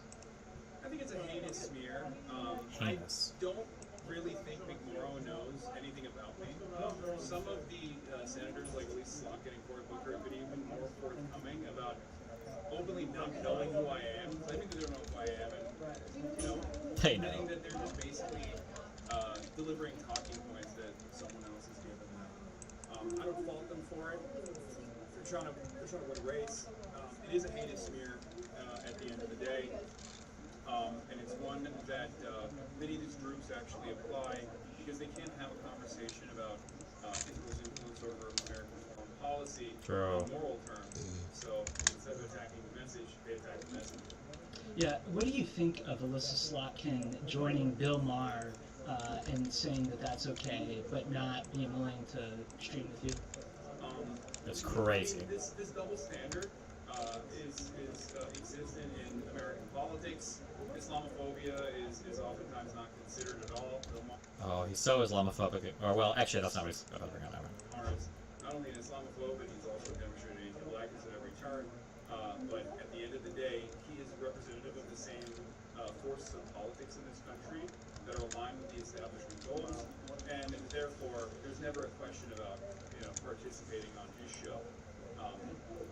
I think the reason why a lot of people are very critical about what I've said and the manufactured outrage is because it's a way to possibly tie up Abdullah Sayed with radical politics. I don't think any of the politics that we demonstrate are radical at all.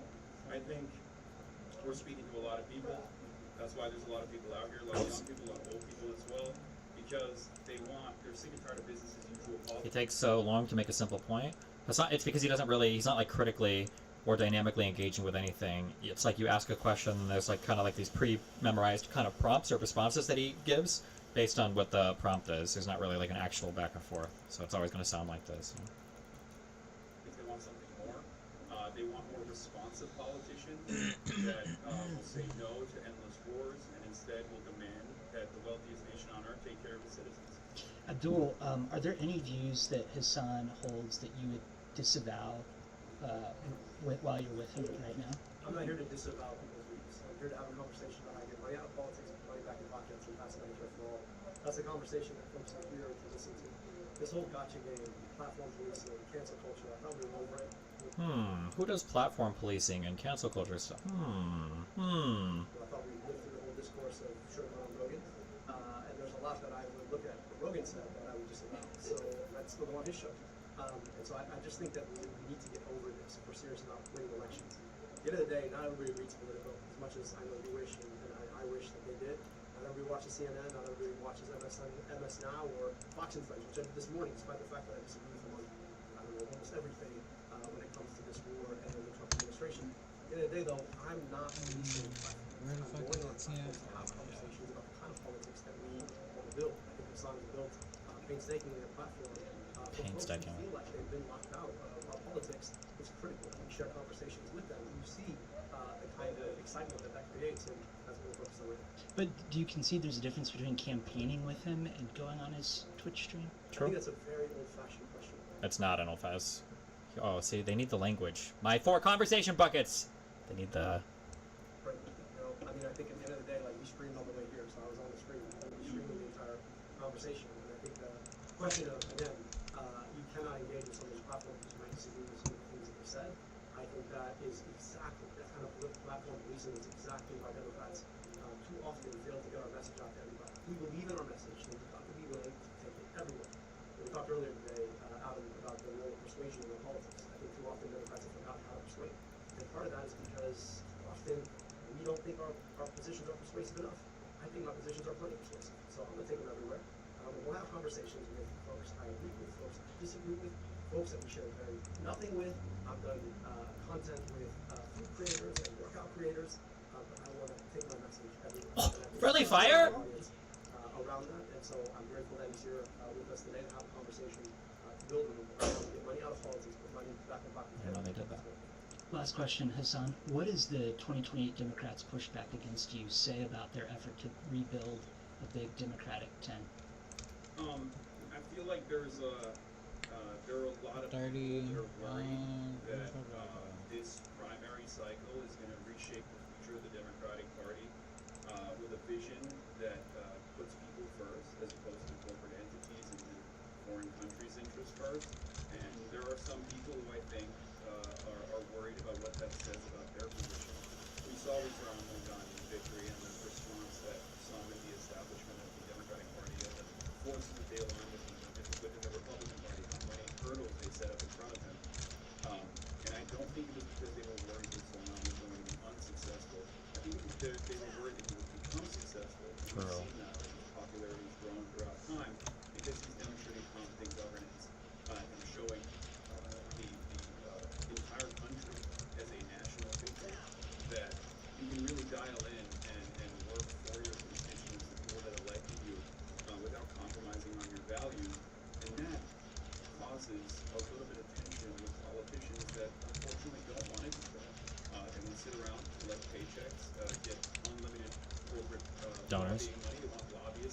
legislation for them, and they're calcified in their ways, and they're worried that this will actually cause them to maybe do their job for once. True. That's Fucking precisely Dems. the envy and anger and resentment that I've seen when I go out to places like Minneapolis, when I go out to Bill Police protests. Not only are my fans there, not only are people in my demographic are there, people under the age of 35 that say we want more from the Democrats, we want them to actively fight back against the Trump administration. We want to re-examine our relationship with Israel. There are a lot of older people there as well, wealthy, educated, white women that are over the age of White women? 65 that share that exact same resentment. White women? Those people are not there because they've watched. Why did you call it that demographic? What? Okay. White women that are over the age of Whatever. 65 that share that exact same resentment. And these people are not there because they've watched my content. They didn't arrive at these conclusions because, they're watching me on Twitch for 8 hours a day. They arrived at those conclusions because the contradictions are worsening, and it's becoming undeniable that the change, the real significant seismic change is a necessity, so that we can combat the forces of fascism in this country and move America in a positive trajectory for once. Because our downfall is imminent, really. And I think a lot of people are worried. They want to continue doing business as usual politics. And that's the reason why they're reacting the way that they are. Sure.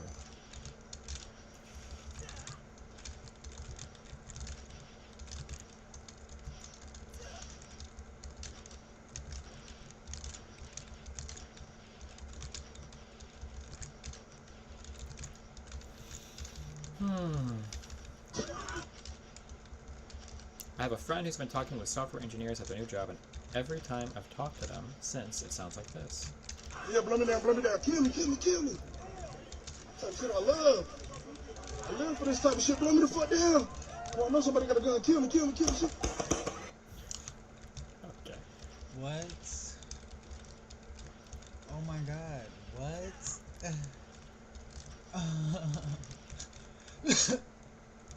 my god.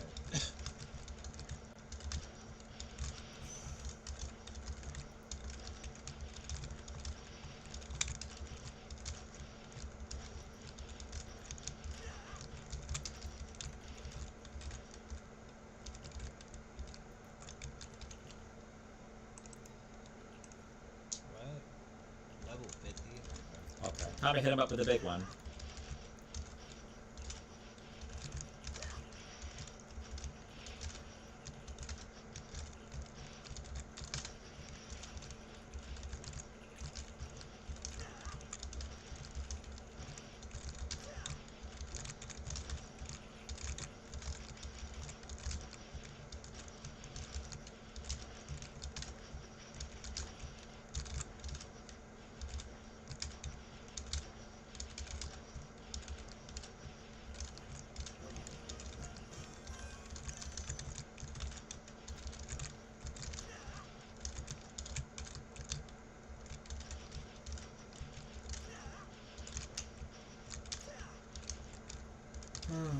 Bet. Oh, Brian Shapiro getting a modern debate. Oh, the Deaf Noodles guy. By the way, you mentioned Epstein. Let's talk Are you gonna try a relative pitch interval quiz? If there's a daily on it, I'll do it. about that. So, I don't know if you're aware of this. No. Answer your own question. Why did she flub it? Because you asked a question, you didn't answer it, you pivoted to something else. Sure. The reason why she... Go ahead and speculate. It's not... Step down sooner, but that's not what this debate is about. And I can get... terms with having... Dennis just said, and I'll start by saying this. All her daddy podcast, which ultimately just floundered. She couldn't even come to terms with having an unscripted interview with Joe Rogan. That's how terrified she is of going off of the regular talking points. You mentioned tariffs. It's interesting because Kamala Harris isn't necessarily against tariffs. She is. She's against the tariffs in the sense of imposing our commercial, negotiations on. Who's breathing? Hello? Is somebody dying? Top of for better commercial negotiations. She's actually for tariffs.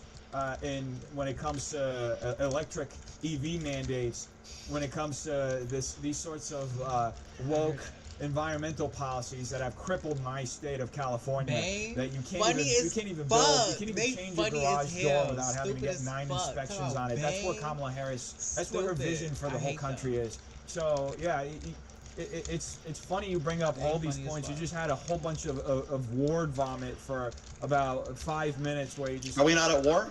Are we not at war We with are Iran? at war. Are we and not? I very much, Was that and I word very vomit? much disavow the war. I don't think it's a good idea. I have called Trump Yeah, I don't out think it from is the either. beginning. I'm part of that coalition within the Can I Republican ask you, Party. Dennis? Uh-oh. Dennis, can I ask you?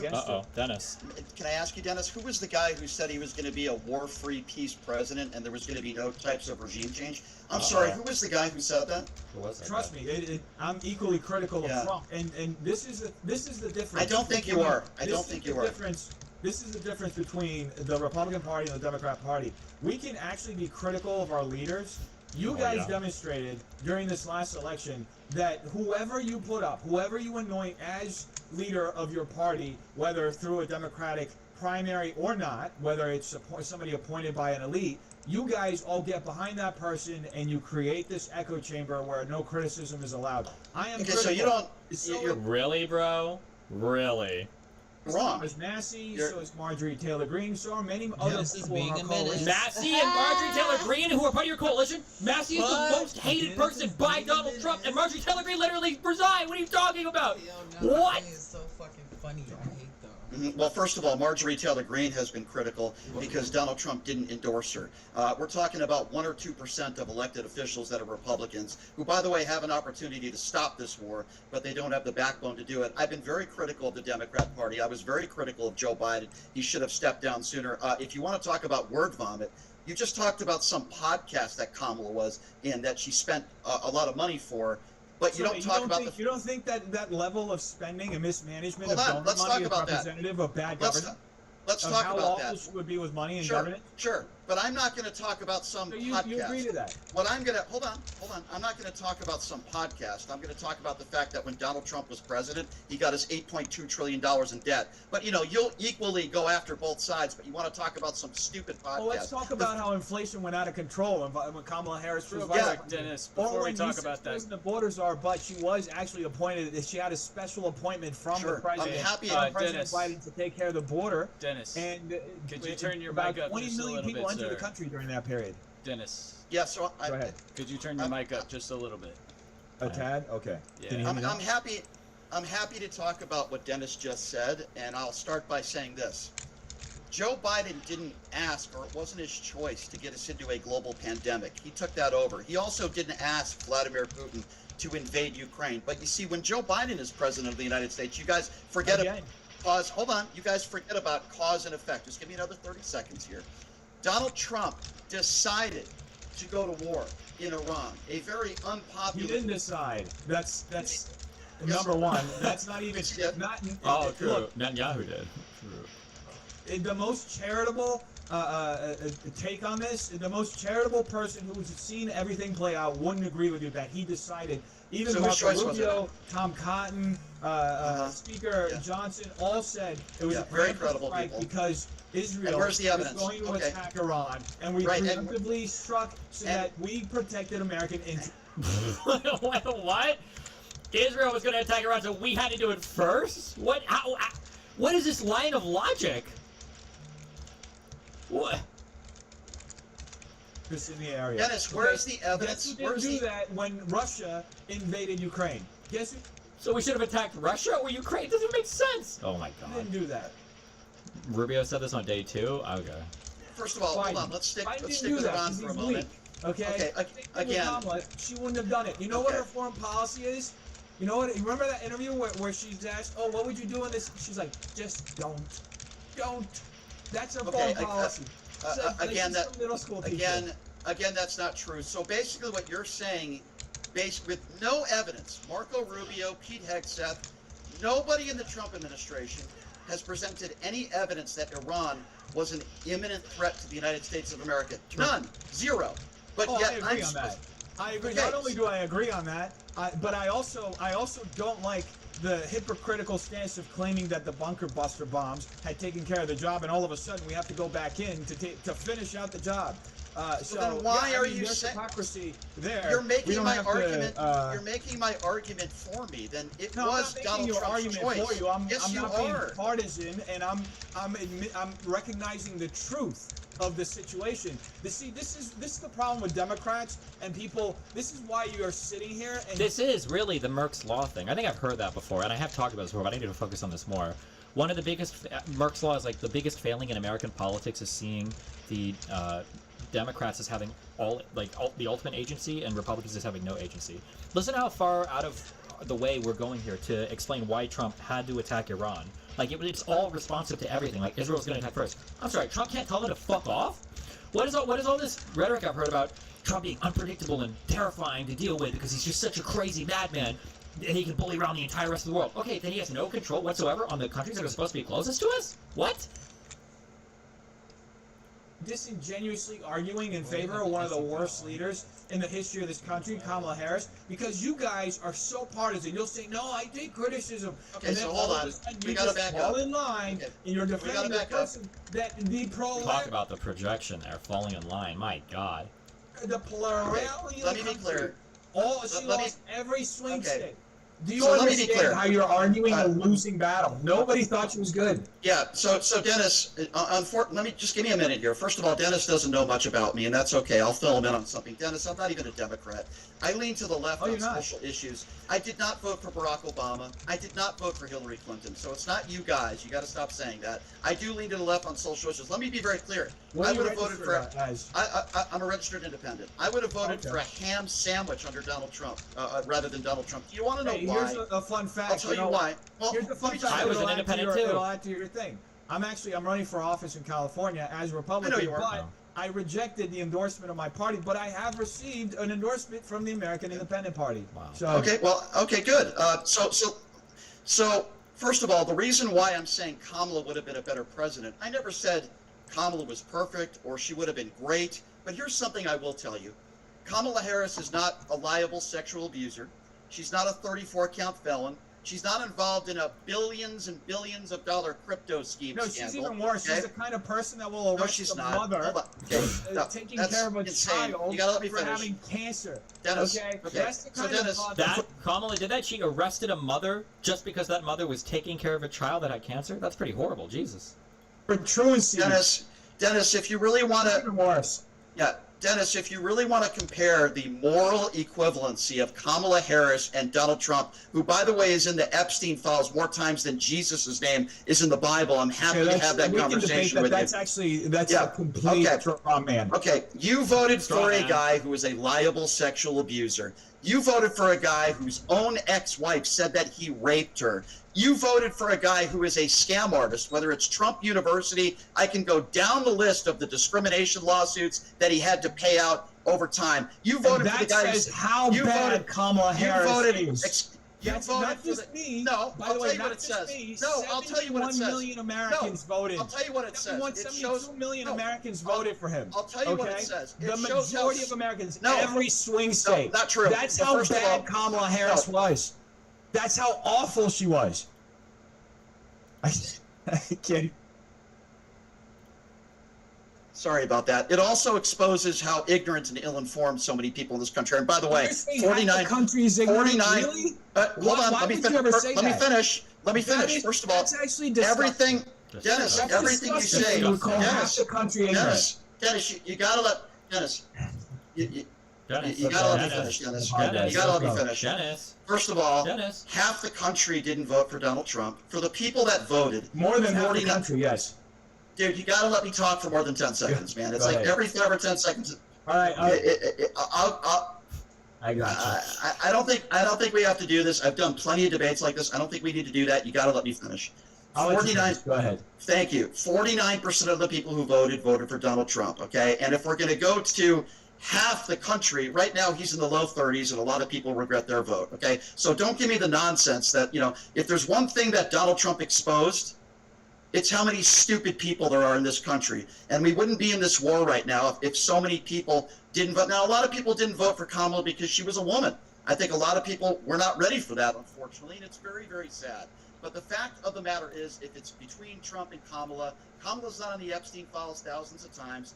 Kamala doesn't have 25 people that have accused her of rape or sexual assault. She's not a liable sexual abuser. Last I checked, she hasn't made billions and billions of dollars in a swindling crypto scandal. So if you want to compare the moral equivalency between Kamala Harris, who, by the way, is a pretty good mother and a pretty good wife and a decent human being. If you want to talk about policy, I'm happy to go into that with you. But please don't try to conflate the morals, who Donald Trump, who said, I don't respect John McCain because he was captured, who dodged the military multiple times. You're going to lose that argument, dude. You're going to lose that argument.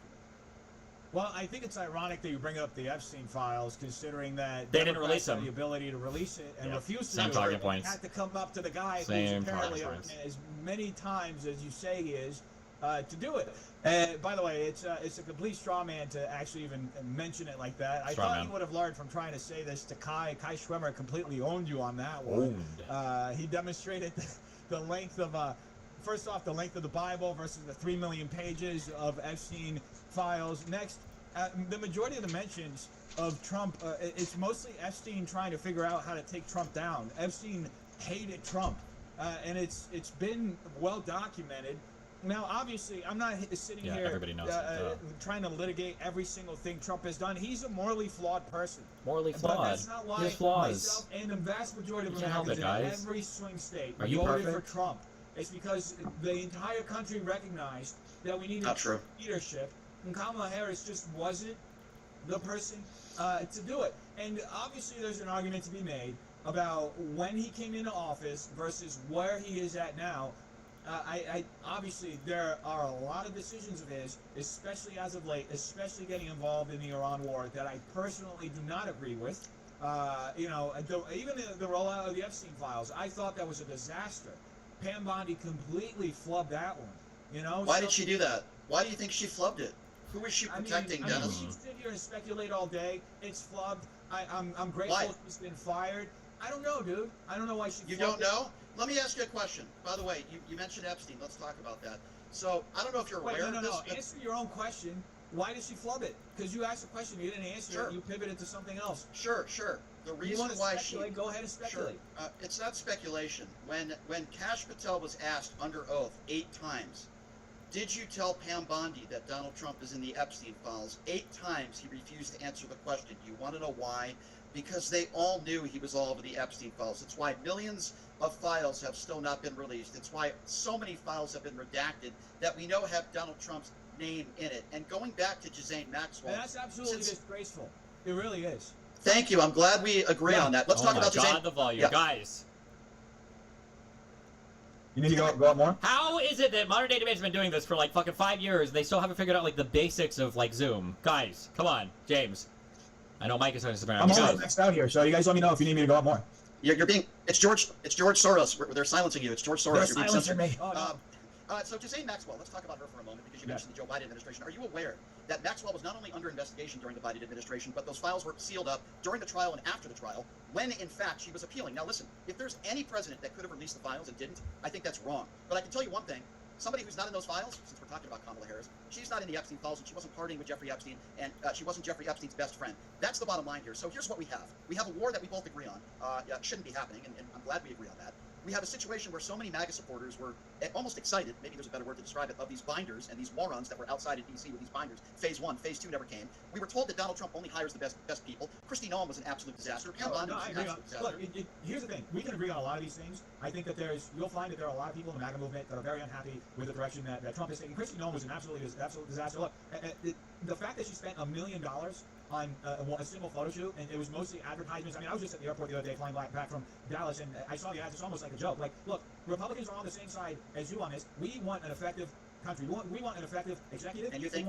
And look, you think Mark Mullen? I do hope the Democrats take some level of accountability for their sanctuary laws, which is something that Kamala Harris supported. Which is, you allow 20-something million people into the country in just a couple of years, and then all of a sudden you do everything you can to obstruct the illegal immigration enforcement inside the country. You go as far as Tim Walz and Jacob Frey, Mayor Frey out of Minnesota, and you're refusing to cooperate with the federal government, which is ultimately what the goal of sanctuary laws are. And that's something that Kamala Harris supported. So if she had actually been president, we would have seen it go from 20 million illegal aliens To over the 50 few years million. to possibly even more. Who knows how many would have True. entered the country by 500 now. I'm happy to talk to you Our about that. social safety net, everything about the country would have just completely collapsed. I'm happy to talk to you about that. First of all, if Kamala Harris was president, Renee Good and Alex Preddy would still be alive today. That's number one.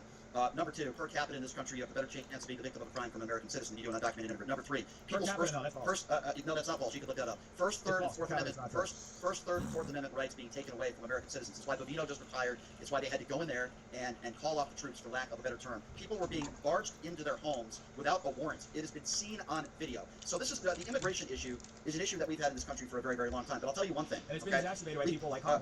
Okay, well, I would also bring up George W. Bush, and I'd go back to the vice presidency again because you keep failing to understand the basics of this, which is the vice president is not a policymaker. If you want to blame Joe Biden, So this is what you're ignoring. Yes, the vice president is not a policymaker.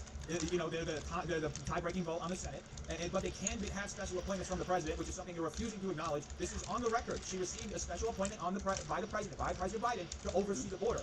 All she can do when they say like border czar, well, I'm pretty sure all you can do is like go talk to people or whatever, but you still have to go back to the White House and ask them for resources or things. It's not like they get any special like non-congressionally appointed or non-constitutionally appointed powers to do things, right? Had an insanely out-of-control border crisis. I'm sure you remember this when Greg Abbott tried to shut down the Texas border and Joe Biden sent in the trucks to open up the border again. Okay, he had Kamala Harris as one of the people on a special appointment taking care of the border. So to ignore that is to almost it makes your point null. So I disagree with you. First of all, I'll mention again, Mayorkas was the Georgia special elections. Look at the votes. Oh, stupid grids. Fuck. Georgia's 14th congressional district special runoff election results.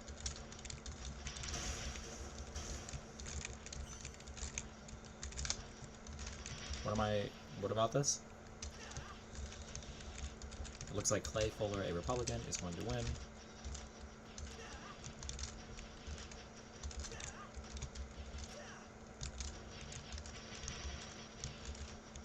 But it's shifted 23 points since the election in 2024.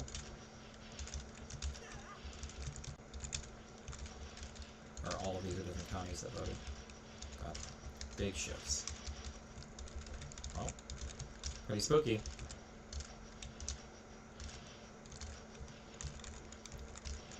The orders are number one. Number two, I've criticized the Biden administration. I don't think they did a good job at immigration enforcement and the border. But I would also say Donald Trump has done just as bad a job at enforcing it. You have ICE agents who have 47 days of training. What happened in Minneapolis is a travesty. You have a bunch of people that are unqualified, that are not prepared for the job, and it's why Bovino has just retired. He retired as a disgrace. So we can talk about ICE and we can talk about the lack of or the job that they have done. And then after Renee Good is shot and, in my opinion, murdered, there's no full-on investigation, and Jonathan Ross is now a millionaire because a bunch of right-wing MAGA buffoons sent him a bunch of money with no full investigation into what happened. And the Alex Preddy shooting, absolutely unjustified as well. Listen, I want, just like most people in this country want, if you're a violent criminal or even a felon and you're undocumented, I believe you should be deported. But there are people in this country 10, 20, 30, 40 years that have families here, and there has to be an easier pathway to citizenship. There's one party that makes it more difficult, and that's the Republican Party. People 10, 15 years to become legalized citizens. Guess what? That needs to change, and I always hear from Republicans, we want you coming into this country, we just want you to come in the right way. Okay, then why don't you make it a little bit easier? I want everybody to be vetted, I have no problem with that. But it shouldn't take 10 or 15 years for people to become naturalized citizens. Oh yeah, by the way, I would assume, Dennis, you care about our Constitution. Then why don't you call out the Trump administration for breaking the law and deporting people that are from Mexico, that are filing the correct paperwork, that are seeking asylum, and the Trump administration, they're literally deporting those people. It's against the law. Here's the thing. I think it's you're talking about the Republican Party. You're ignoring the history of this country. I mean, I don't agree with this, but Ronald Reagan did mass amnesty. Millions of people were immediately, fast forwarded. So you're just being either completely. I'm talking about right now. I'm talking about right now. Let me finish my point. The best Democrats could ever do was DACA, which was just a temporary band-aid, which still hasn't really solved the situation for the folks that are in that gray zone area. So, I mean, it's just historically your point is just ignorant. Outside of that, I think I think it's important. Like, hasn't Trump shit on Reagan multiple times? Like, why are they even bringing this up now? What? To look at something. You're talking about policy. Let's talk about policy that Kamala Harris supported. You still haven't answered for this. Part of the reason why Renee Good, why Alex Preddy are no longer with us, why we saw immigration enforcement play out in the streets in the manner in which it did, is because of sanctuary policies. Because sanctuary policies allow for a breakdown. Is this news to you? Sanctuary policies and allow. So let me explain something to you, since this is news to you. Before sanctuary policies, and this is a discussion that played out at length here in California before it became statewide policy. Before sanctuary policies, when somebody was arrested the police department that was arresting them would look at their immigration status and would call ICE in case there was some question about their immigration status, and ICE would make a determination whether or not to deport that person. All of this happened behind the scenes inside a jail without playing out in the streets. In fact, one of the main concerns when this law was passed here in California many years ago was that this would break down that cooperation and would cause immigration enforcement interior removals to play out on the street as they're playing out now and have played out over the past so I disagree. So Dennis, I disagree. Kamala Harris supports sanctuary policies. You still have an answer to that. That breaks down the cooperation between the state, the county, and the federal government. I think it's time for you to take accountability for that. Yeah, you just said something that is completely not factually accurate. The reason why Renee Good was shot and killed had nothing to do with sanctuary policies and had everything to do with officers who are not properly trained to be in those situations. Hold on. No, it's not a straw man. It's direct evidence. Because it's not what I'm arguing. I'm saying if the policy was in place, it wouldn't be played out. Hold on. You're the one who just said, quote, the reason why Preddy and Good were killed is because of sanctuary policies. The reason why Alex Preddy was killed is because you had a bunch of goons wearing masks that were 1,500 miles. Are we gooning? By the way, that were 1,500 miles from the border, acting like thugs, and then you had members, and then you had Christie. Again, you keep saying straw man, but you don't want to actually address why they were killed. And then you have a bunch of goons wearing. I'm talking about the policy. You refuse to acknowledge the effect of the policy. Then you should not have brought up both of their names. The reason why they were killed is because you have a bunch of goons wearing. If sanctuary policies weren't in place, then this sort of interior removal wouldn't be playing out in the streets. Thus, you don't have activists blocking ICE. Thus, you don't have these violent situations play out. So first of all, Alex Preddy was not blocking ICE. That's also not factually accurate. No, in fact, he was obstructing justice. Absolutely not. He was standing between ICE agents and women and he resisted arrest. Okay, so first of all, that is 100% factually inaccurate for everybody that watched the video. First of all, what he did was he was helping a woman get up, and the ICE officers approached him. And when you have 4 or 5 officers immediately pepper spray him at close length, which you're not trained to do, and then push him to the ground and start kicking and punching him, I don't really know what you mean by resisting arrest. Alex Preddy didn't deserve to be shot in the street. By the way, Alex Preddy... He did not deserve to be shot. I agree with that. Well, guess what? Stephen Miller called him an assassin. Christy Noem called him a domestic terrorist. They did the same thing with Renee Good. It is despicable and it is disgusting. By the way, both of these people, no criminal record. At worst case scenario, maybe you could have cited Renee Good for a misdemeanor. This is by far brutality and, in my personal opinion, murder. Okay? Murder. Now, I would ask you a question, and I'm going to go back to January 6th now to see if you're consistent. Would you say that January 6th happens if Donald Trump doesn't lie about the 2020 election? He didn't lie, bro. In what sense it happened? Your question is broad and vague. So, you're talking to me? You talking to me? You see. You want me to turn it up? I don't know if I have... That's it. Turn my audio down? Oh, here, I can just turn it up manually in here. Is that better? Okay, cool. Okay, good. So my question to, that's okay. So my question to Dennis, and I'll explain why I'm asking in a moment, because we're talking about Donald Trump. Bro, that has to be a troll. Somebody's trolling you. I don't know who, but somebody's trolling. You didn't? I was a registered independent before that too, so I was on the same boat as you, okay? I actually, first election around, even though and I'm clarifying this because you just made an assumption. First election around, I liked Trump. I didn't like his tone. I actually ended up voting third party at that point. 2020, I couldn't vote for either. I was pissed off at Trump over the COVID stuff, and Joe Biden just looked like a corpse. So I only voted for Trump in the last time around. Okay, thank you for clarifying that. I did make an assertion, but hey, you assumed I'm a Democrat, so we're even now. Thank you for clearing that up. Even. Fair enough. Okay, well, I'm actually glad to hear that. So after the January 6th insurrection, still voted for Trump. So my question to you is very simple. If Trump doesn't lie about the 2020 election, does January 6th happen, yes or no? Well, first off, you got to tell me how he lied. What lie specifically? Did Joe Biden win a free and fair election in 2020? No, I believe that there are several issues that played out with the 2020 election. Okay. And there has been extensive investigation, specifically in Arizona. Really? What's that? So hold on. I didn't ask you if there were issues. There's going to be issues in every election.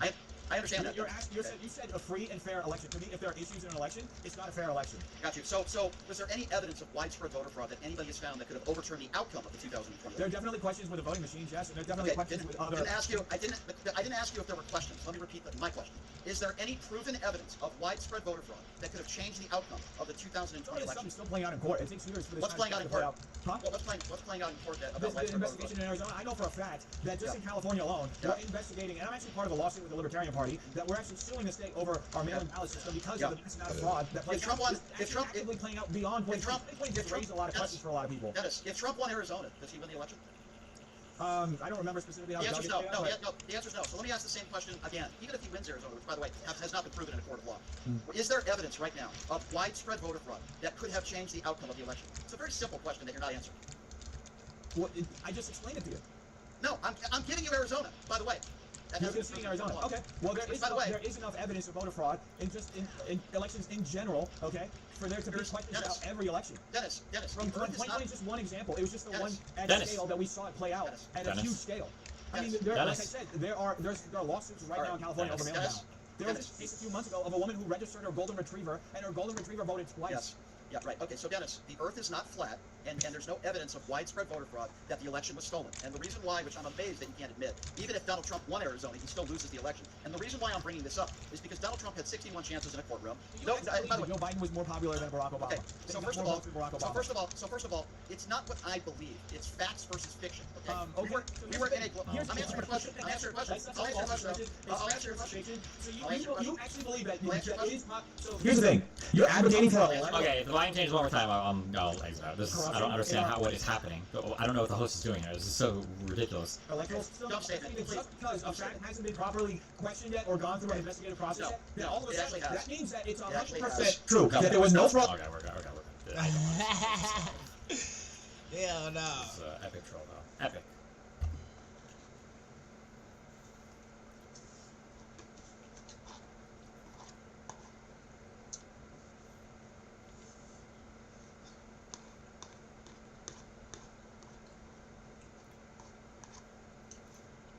Anyway, affordable government housing blocks that are surprisingly expensive. What do you have to do? Guess the word? Affordable government housing blocks that are bro. Lego? I don't even know. Literally, just in my head, I went blocks that are expensive. If you tried the minute cryptic, you would kill yourself. Wait, is that what this is? The minute cryptic.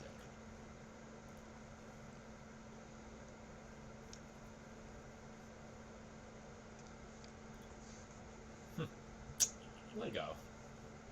Got it. Get fucked. We're adding it to the dailies.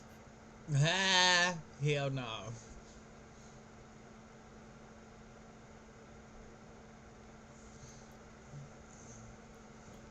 I don't really want to like. Well, I don't know. Oh, I don't know if I want.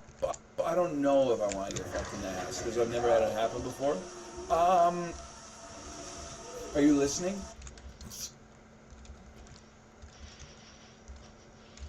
It's a decent. Oh no!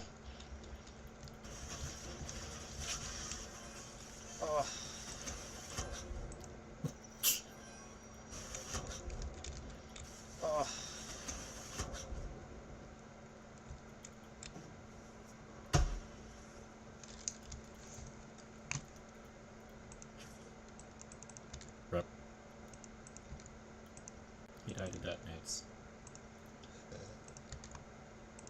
As well. You take submarine into deep sea. I mean, before deep sea. Yeah, your map looks like a big old wiener. No, it doesn't. Okay, come on, motherfucker.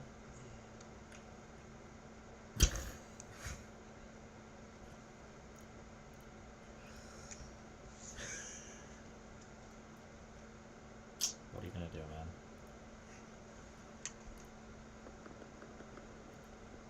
Did you wiener yourself, bro? Asman slop. Thank God.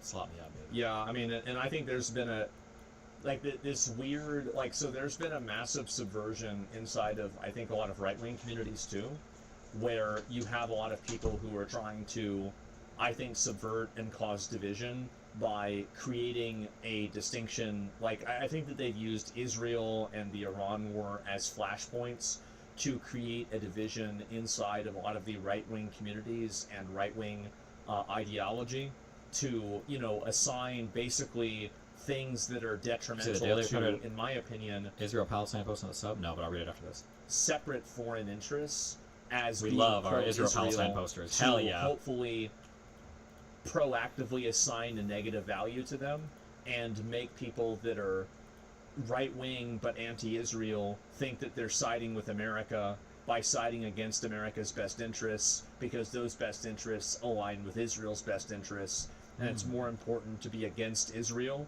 than to be for America.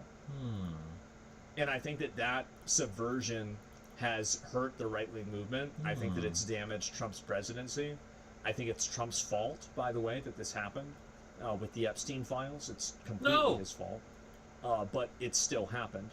And I think that he's walked into that. And people like Tucker Carlson, Candace Owens, and, even Ian Carroll and Nick Fuentes, like if you had an aligned, united front around focusing on big issues like How bad the Democrats are. illegal aliens, True. getting rid of their citizenship, True. taking citizenship away from people that had it for, kids that were born here, getting rid of the anchor babies, denaturalizing anchor babies.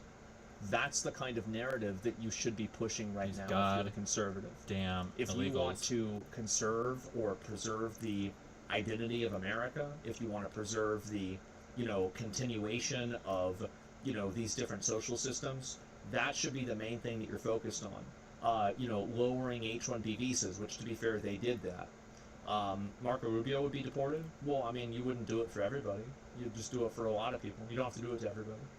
And so Alliance... That H-1B visa thing ended up being a fucking disaster, by the way. It ended up being a fucking disaster. We got less qualified people coming into the country, and even though they 10x the cost or whatever, because there were so many people coming in, we didn't even make more money off the H-1B visa. So we lost money on it, and we lost labor and talent on it. But good memes. Well, I think that Alliance does matter. It does. Do you think Charlie Kirk was killed by Israel? 3006? Well, I don't know. I mean, I think that was Charlie Kirk killed by the person that shot that gun? Yeah, I think that's what happened. I think it was just a crazy retard, and I don't think that there's going to be any connection ever made to Israel or any sort of intelligence agency. Oh, ever. Mossad paychecks now, And huh? I think that it's just a hysteria that right-wing people have cooked up in order to continuously keep this upset, paranoia around Israel on. I think it's ridiculous. It's a ridiculous subversion that's a colossal waste of time. It serves no purpose other than to divide people and to create infighting. Subvert me, baby. And Kyle is right to see that with left-wing politics. Now, I do see the argument on the other side that allowing people like Hassan to define the Democrat Party whenever Hassan says things that could be seen as extremists could alienate center voters. I think that's true. But I think also there should be more of a focus on the things that people that are extremists say that unite them with the whole, rather than to focus on the things that separate them. Because the reality is that people that are giving that type of advice about removing those extremists, they want you to lose. So, for example, whenever they say, oh, well, you should distance yourself from this person or that person, why would I listen to that person tell me that when that person wants me to lose? True. Why would I take their advice on what I should do if their best interest is for me to not get what I want? You see what I'm saying? You would never listen to a person. You're basically listening to a person that's giving you the best advice on how to lose. Don't do that. You say that with the left? Well, no, that's why I just said with Kyle. I said, I can see why he's saying this. I don't like Kyle. I think Kyle's a retard. But I can see why he's doing something. I can see why somebody steals something out of a store. Doesn't mean I agree with stealing.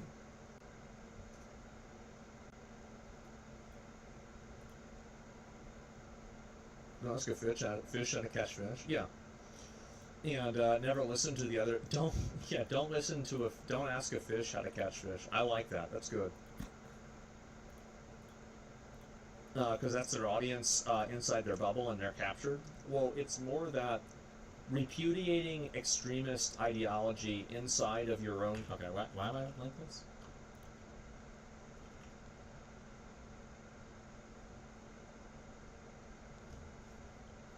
Aren't most fish caught by fish? Actually, true, I guess.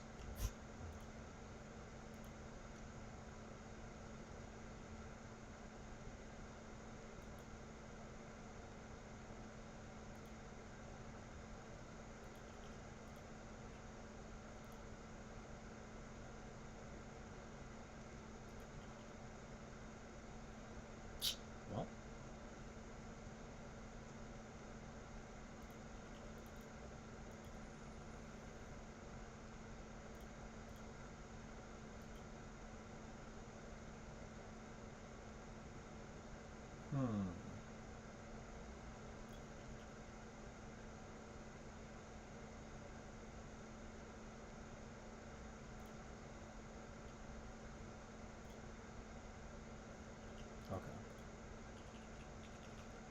That's our daily Israel slop. Holy shit. I've been a viewer of yours for around 11 years. Ooh, that sounds like a band.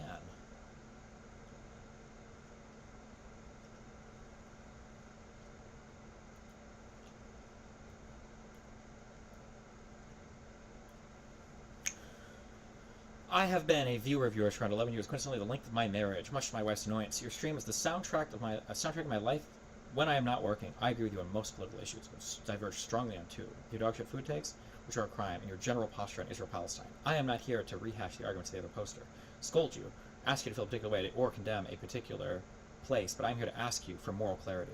I have some sympathy for the difficulty of your position. I spent 6 months volunteering in the occupied West Bank over 2 separate trips. I was based in Nablus, and I saw just enough to know the conflict does not simplify on contact. When you went to Israel, I was optimistic, and credit where it's due. Actually, going somewhere is a radical act in a media landscape full of people who have very strong feelings about conflicts. They have observed exclusively through Twitter. You're another guy, you got on a plane, you talk to people with respect, but something strange happened on that trip, or maybe afterwards. The more you learned about the history, the mechanics, the contested narratives, the more detached electoral you seemed to grow. The knowledge accumulated, but it felt like the empathy was left behind. Okay. Recently, a chatter called on you to declare Israel evil. The framing was simplistic enough to make serious people stop caring, which is a shame, because underneath it said a real question. I do not want you to declare Israel evil. I want something harder, an updated heuristic. I want the same public rigor you bring to every other subject brought to bear on this one plainly and without hedging. I like Adam Maka's approach of consistently demanding moral clarity from leaders. I am applying the same to you. In the early weeks after October 7th, you said something on stream to the effect of, obviously the Israeli response has to be proportionate. What, did I say that? Proportionate is like one of the most retarded ways to measure responses to anything. If tens of thousands of people die, that would clearly be too far. I don't think I've ever said that in my entire life. You would never measure, like if somebody 9/11'd us, well we got 9/11, and like they killed like 2,500 or 3,000 civilians, then it wouldn't be like, okay, well we have to kill 3,000 of their people. But, okay. You set a threshold that most reasonable people would agree to. I don't think I ever set a threshold. The closest I think I ever came to setting a threshold was I think I said that like if the death toll got over like 50,000, I don't think the international community or maybe even Israel could bear it if the number climbed too high.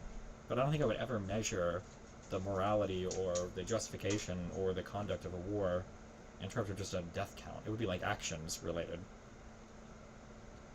That threshold was crossed, then crossed again, then crossed again. Gaza has been flattened. The West Bank is under assault. Southern Lebanon is being occupied. Millions are already displaced. And Iran is a disaster. Yet the community feels like it still has not moved on from October 7th. Part of being liberal is being able to disaggregate, to criticize the Israeli state without being treated as though you've just enlisted in Hamas, and to oppose this war without having your motives interrogated. The neoconservatives who have colonized parts of this subreddit make these topics so annoying to touch that nobody wants to examine them here anymore. Is that true? I feel like we either banned or a lot of the crazy Israelis left a long time ago after my criticisms, especially of Israel, became more apparent.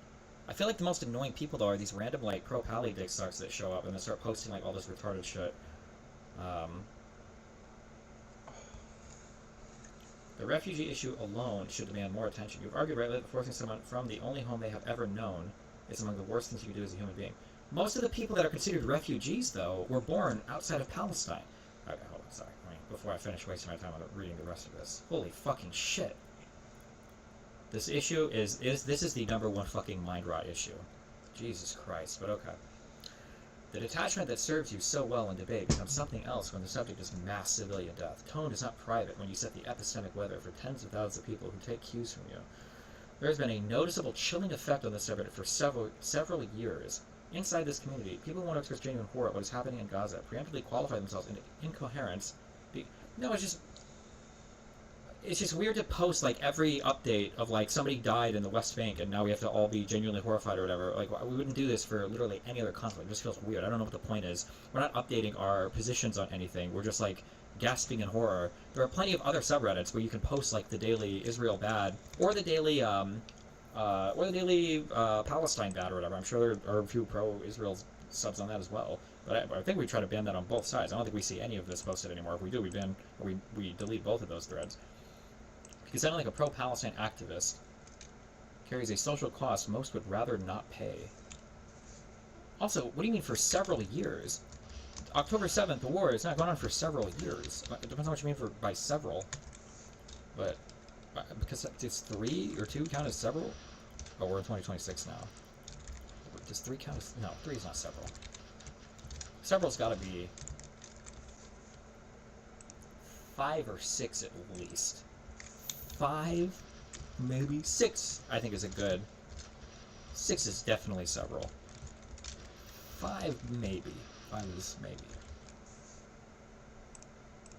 Every essay posted here on the Middle East gets brigaded by people who have plainly found this subreddit a useful venue for laundering IDF talking points. Is this true? Where link a post? I feel like every post I see gets, when there's brigading, it's always by crazy fucking pro-pally brigaders. Am I wrong on that? I could be wrong. Maybe there are other things I don't see. I'm pretty sure the last one that got played was most of the people were... I feel like the people... I was banning... Were they? No, I think in the last one, actually, they might have been downvoted. Maybe? I don't remember. Link it to me. We can go check. I know that the video I did on this, there were a ton of fucking people who were ass-pained as fuck about me. I feel like it comes in waves. Oh, maybe. It might depend on, like, the hour or the day or what just recently happened or whatever. Almost 60% of shut up, loser! Hell no. Destiny do things that he criticized Jordan Peterson for in order to not criticize Israel. Well, 60%. It might depend on, like, the hour or the day or what just recently happened or whatever. Almost 60% of shut up, loser! Just... Oh, maybe. It might depend on, like, the hour or the day or what just recently happened or whatever. Almost 60% of shut up, loser! He is so fucking funny. I hate this man. Destiny do things that he criticized Jordan Peterson for in order to not criticize Israel.